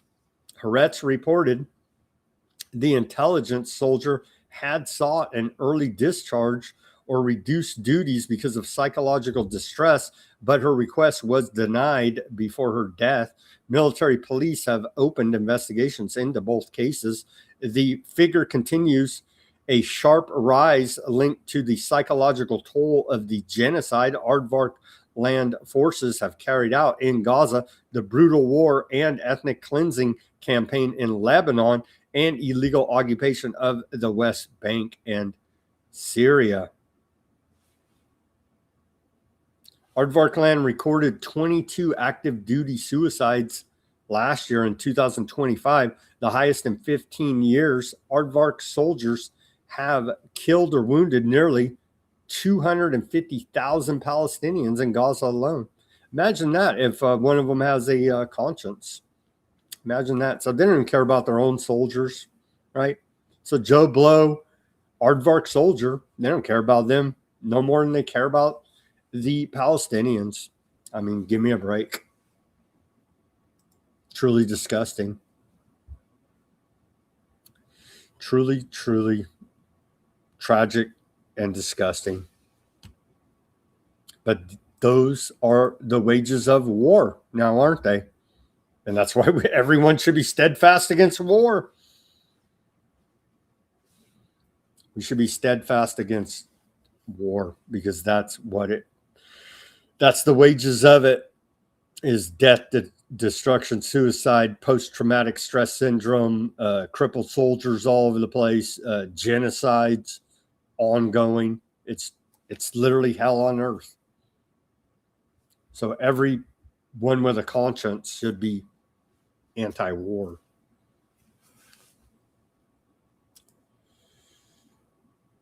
You're like, Sam, but they're still whacking Palestinians. Oh yeah, they are. The genocide there continues in Gaza. Earlier today, Aardvark bombed a residential building in Al-Shati refugee camp west of Gaza City. Here's a video of that airstrike.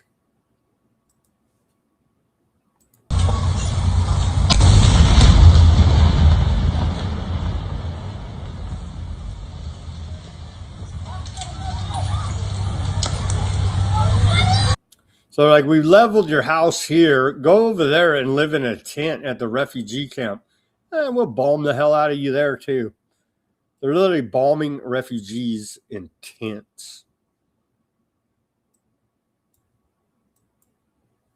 According to Gaza's health ministry, 2 Palestinians were killed and 29 other Palestinians wounded in Aardvark land attacks across the Gaza Strip over the past 24 hours, including a newly killed and one who later succumbed to injuries. The ministry added that many victims remain trapped beneath the rubble and on the roads beyond the reach of ambulance or civil defense crews since the start of the so-called ceasefire on October 11, 2025.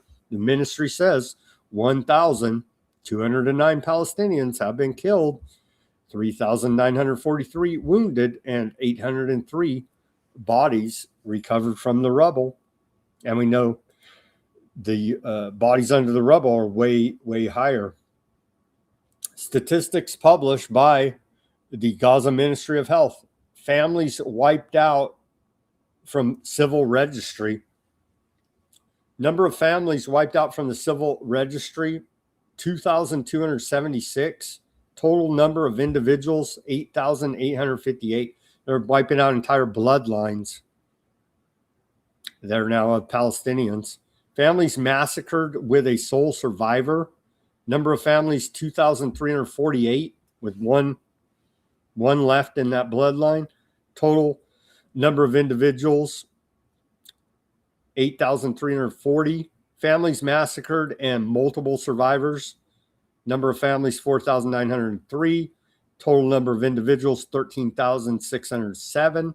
Total orphans, 60,737. Children who lost their fathers, 52,095.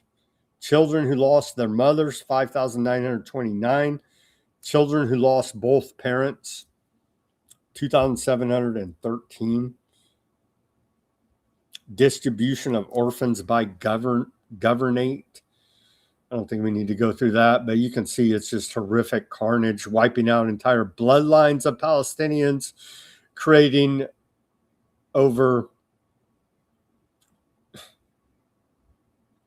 60,000 orphans there now.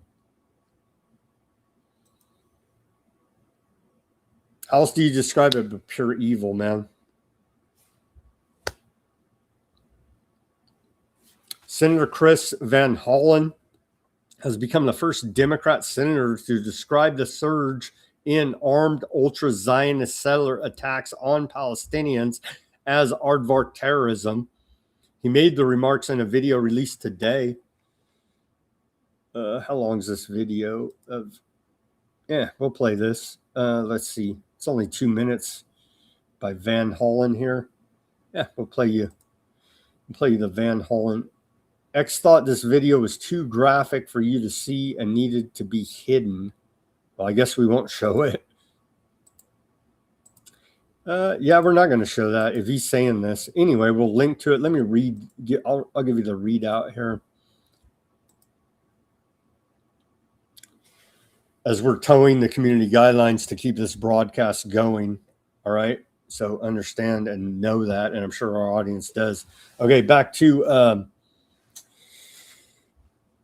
some of the, let's sum it up for you here. This Senator Chris Van Hollen video says, recognizing the Palestinians have a right to armed resistance under international law, though he does not support it and argues it is not a useful strategy.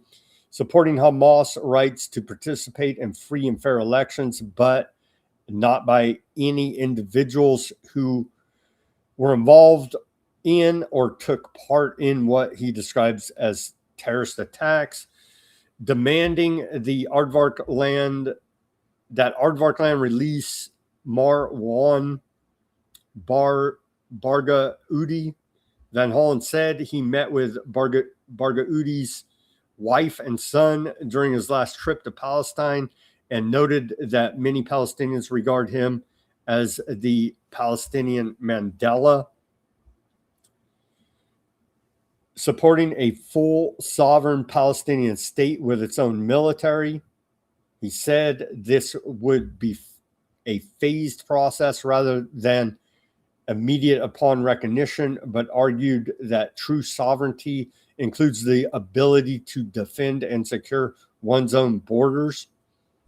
Van Hollen said his political understanding of the issue was shaped as a student at Swarthmore College in the 1980s when he organized with the anti-apartheid movement to divest from apartheid South Africa. He said he has closely studied apartheid structures and Aardvark land Palestine ever since. He described ending the occupation as the central goal and said it should be the central objective of the U.S. government. Our central objective is merging with them. I don't know where Senator Van Hollen's been.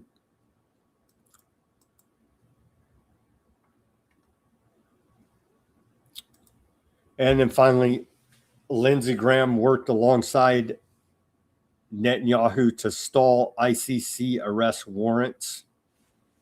Yeah, because Lindsey Graham is a evil, warmongering demon creature. He's a monster. And he should be disrespected in his death and remembered as the monster that he is or was.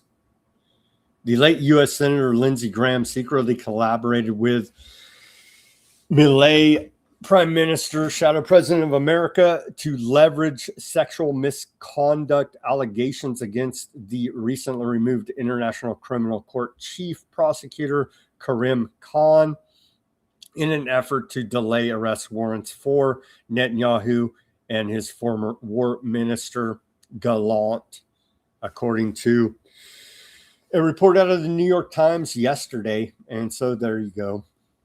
There you go. What's the latest out of, are we bombing the, I guess we'll go to CENTCOM, but they kind of lag on the reporting. Let's see. Before we get out of here today, let's see if we've blown up Iran again and won the war one more time. U.S. Central Command. How many times can you win a war? Well, according to Trump, multiple times. Yep, there we go. During the broadcast, we're bombing Iran live right now. U.S. Central Command announced an hour ago U.S. forces began launching strikes against Iran at 8 p.m. Eastern time today. The strikes are a powerful response to yesterday's attempted Iranian attacks on U.S. forces based in the Middle East. So there you go. We're bombing Iran live right now.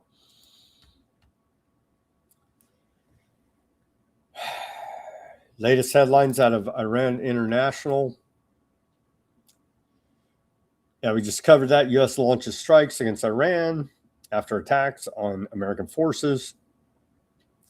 Missile strikes hit areas in Khuzestan province.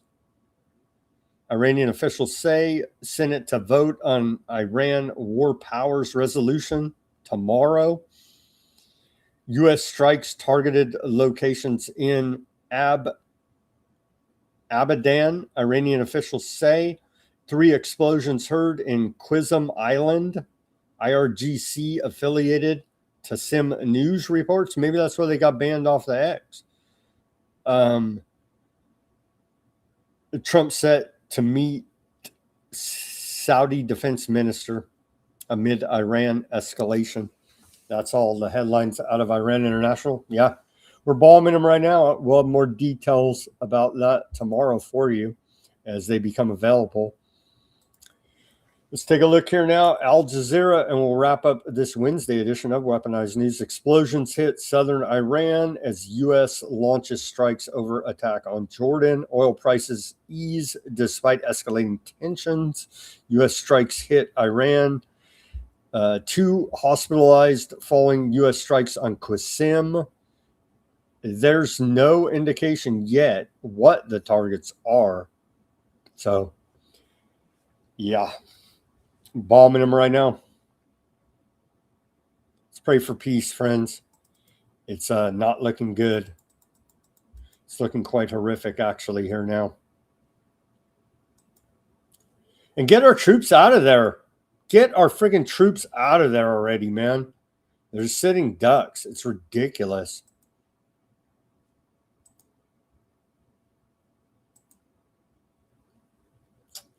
Shout out to Odysee channel. Shout out to Odysee channel. Thank you guys for tuning in over there. Chat. Shout out to John, Fat Bob. Otto Frank wrote it with a ballpoint pen. Now I missed the hell's that comment? That's weird. Well, John, your first comment there, it scrolled off my feed on the live chat. Apologies there. I don't have access to it anymore. I don't know what. Maybe you deleted it. I don't know. Anyway, it was sounding good for a minute until it scrolled off the feed. Jared Leto equals Jordan Cantalo. I was in love with him. Yikes. Pink Vegas says. Is it really the same guy? I don't know who Jordan Catalano. Is that the same guy? BBC should do a documentary on Gates. Nah, never. And yes, Sam McGowan. Yeah, McGowan. And who else? The other guy, the Canadian dude, Peter Nygaard. He's also big, all up in same type of deal, right? As Epstein. Sure, they're all part of the same cult.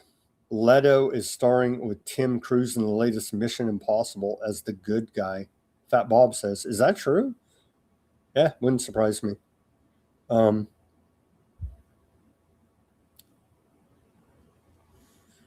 Let's see here. Shout out to Huffman.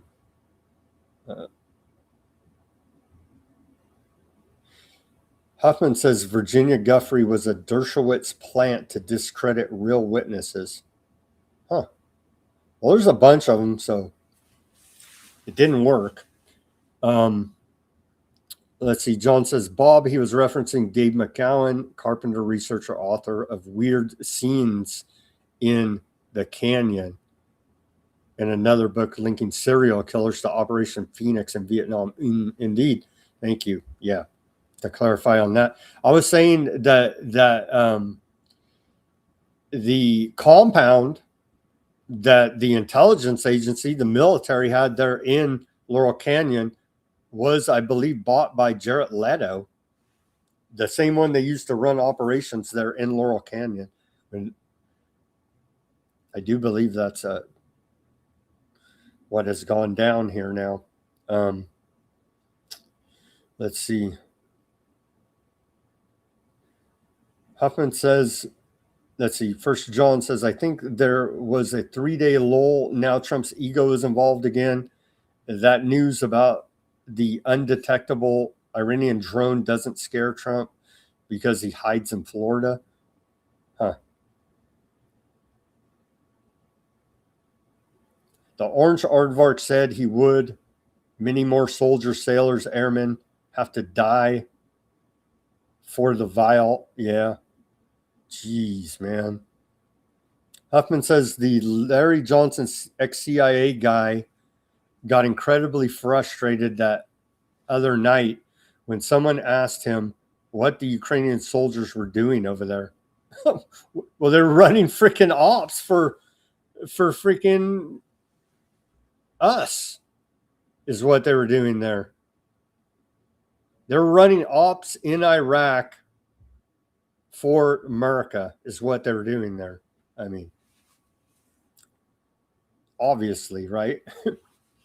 They're collecting intelligence and running freaking operations there. I agree depopulation is clearly being engineered. Yeah.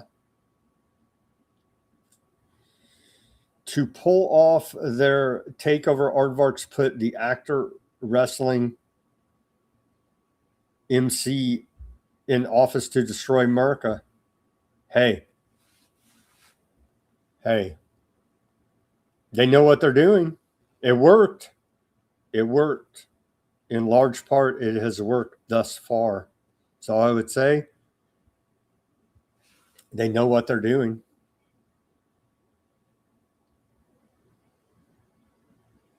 Why so negative on National Socialism? If the Azov Battalion are real Nazis, why haven't they killed the... Yeah, that's a good question. Why haven't they got Zelensky? Yeah, I don't know. That's a good question. Why put on all the front? Why put... And we know the history in World War II that Ukrainians were allied with the Nazis against the Soviets. I don't know. Maybe, yeah.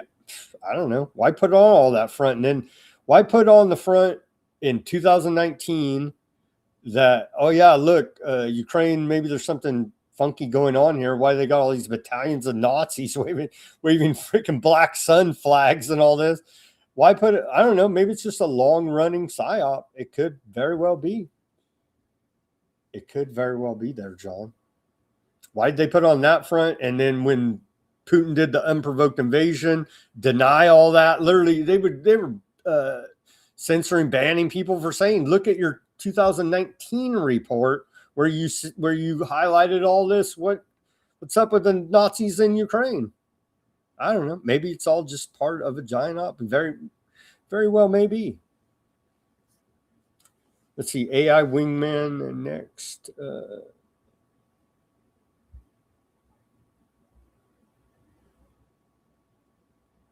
Fat Bob says, do priests have a duty to stop satanic practices within their community? Wait. I think in large part, they're the ones carrying out those satanic practices in their community. Fat Bob, you know?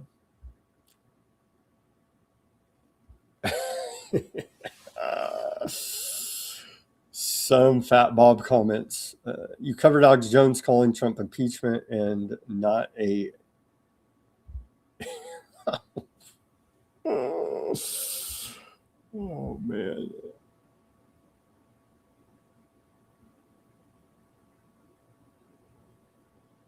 All right, guys. Huffman says, probably another Project Alchemy for the region.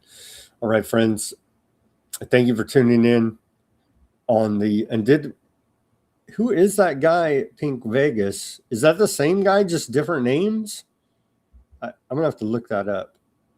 All right, friends. Thank you for tuning in on the Odysee, on the X, Kick, Bitchute, Facebook, Substack, YouTube, and Rumble.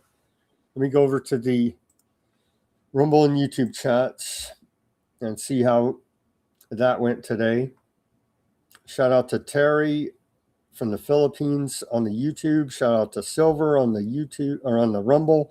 Transhumanoid rats with human body parts grafted on them. America, you sick.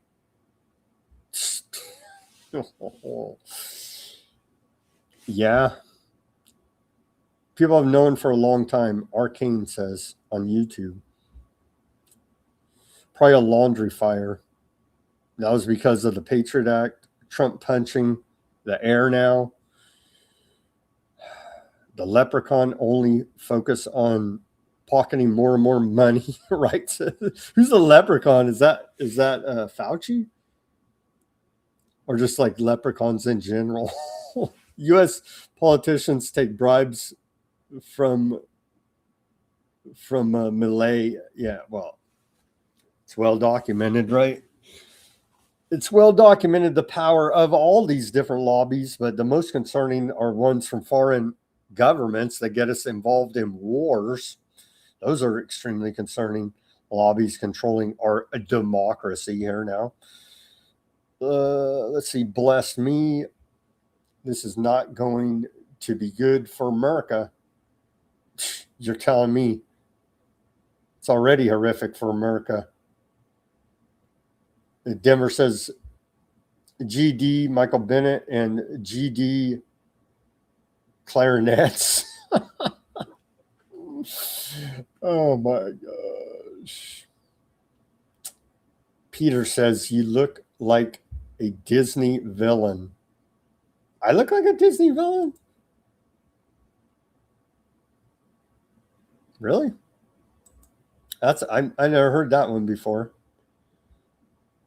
Well, I could assure you I'm not a Disney villain, and I'm telling you right now, Disney is hardcore military grade propaganda for the children. Shout out to Zio on the Rumble there. Trump just said that Xi promised him China wouldn't send. No, he said that a few days ago. Then this big report out of Reuters came out. So, yeah, Bingo says Trump is the greatest president of all time. Mm-hmm. Yeah. And your icon is an owl. And you're probably a bot. I would most likely be willing to bet they're working for Brad Parscale outfit. Let's see. Arcane says the U.S. and Aardvarkland are losing their hold on Iraq. Well, looks like a civil war may kick off there in Iraq. You know what I mean? It really depends on what it looks like their dude Zaid is trying to do something to not have all out war in Iraq. He went to America. He's talking to his militias. You know what I mean? But they're saying they're trying to disarm, and so that may cause a civil war there. Yep, Trump's an Epsteiner. Randy said something to that regard. Trump is the worst president in the history. We've had both sides now on this broadcast. One in the chat says Trump's the best president ever, and then Randy says that Trump's the worst president ever. See, we're a diverse audience here. Appreciate you guys out there. Seriously, Obama. They're talking about bring back Obama. What, Mike Obama? One of the daughters? Or just have a CIA just march out a new Obama. There's a new unknown Obama that just came on the scene. AOC 2020. There you go. Keep that. She's a straight up actress. I remember when the Democrat Party put out a casting call for actresses come audition for the role of Congress in this district. Just straight up actor. As is Trump, as is all the rest of them. Ma'am Danny, 2028. Yeah. We may get there. We may just get there, but be aware they're all actors. And this is WWE KFAB Masonic freaking stage plays. You better know and believe that. You murdered thousands of people, dude. I guess they're chatting among themselves. I've always been consistently pro-peace, anti-war. So you will never see me ever, because I've always been that way. With having disabled veterans in my family, I've seen it firsthand, the wages of war, and it's horrific, and I wouldn't wish that on anyone. Let's see here. TDS. Yeah, we have TDS here. Reporting on the news you don't like or you don't want to hear is TDS. OpenAI is hacking everyone. They're blaming it on Roguebot Cat on the YouTube. Yeah, may very well be. They're freaking thieves, right?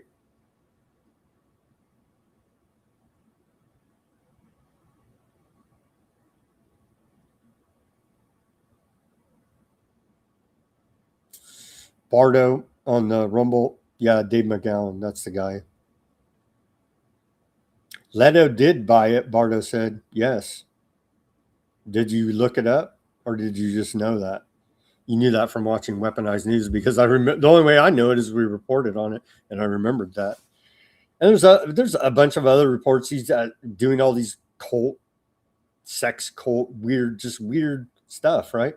He's obviously he's some type of intelligence operative, and that's part of their deal is to run cults all over the place to have MK Ultra patsies all over the place, right? And so, yeah. Trump is an adulterer. Ethics is not a conspiracy. Steve, thank you for tuning in here, Steve. You got to get my sarcasm there a little bit. He says ethics is not a conspiracy. Come on, man. Having ethics in today's public health environment is a conspiracy theory. It is, honestly.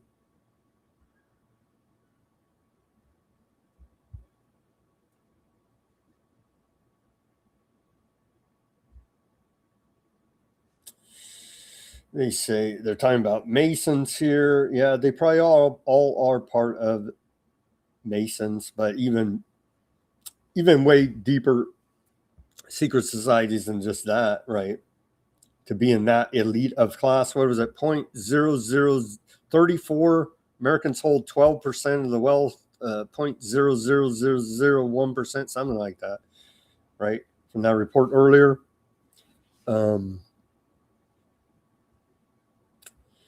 Let's see, industrial military complex. Yep.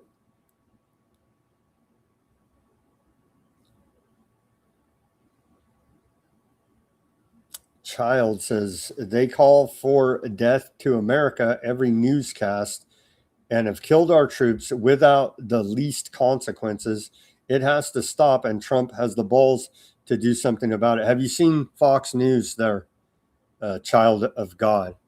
They're calling for war every friggin' bright 24/7. And they need to remove our troops out of harm's way. Shout out to Mac there. Disney was pretty close with Epstein. Yeah.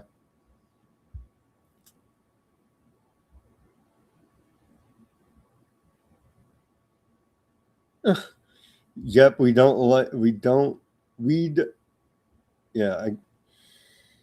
doing rituals and sacrifices. Yeah, I agree. They are. I agree. Somebody in the chat has been drinking the Iran has been getting screwed by America in every way. The people have, but not the elites. I agree. Joe Blow, Iranian, has been getting screwed, but the elites sitting up here at the very top, they're all in the secret societies together all across all of these governments. We already have a global governance.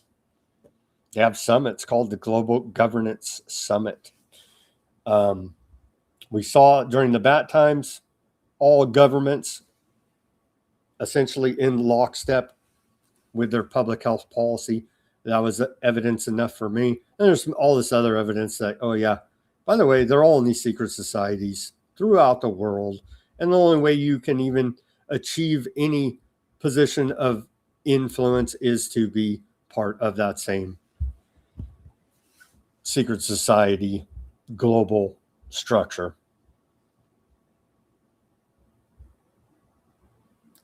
All right, friends, with that, thank you everybody for tuning in on this Wednesday edition of Weaponized News. As always, everybody do your own research, peace, love, and freedom. Speak out and take action. Have a great rest of your Wednesday evening. We'll be back here on Thursday for more Weaponized News. Let's pray for peace.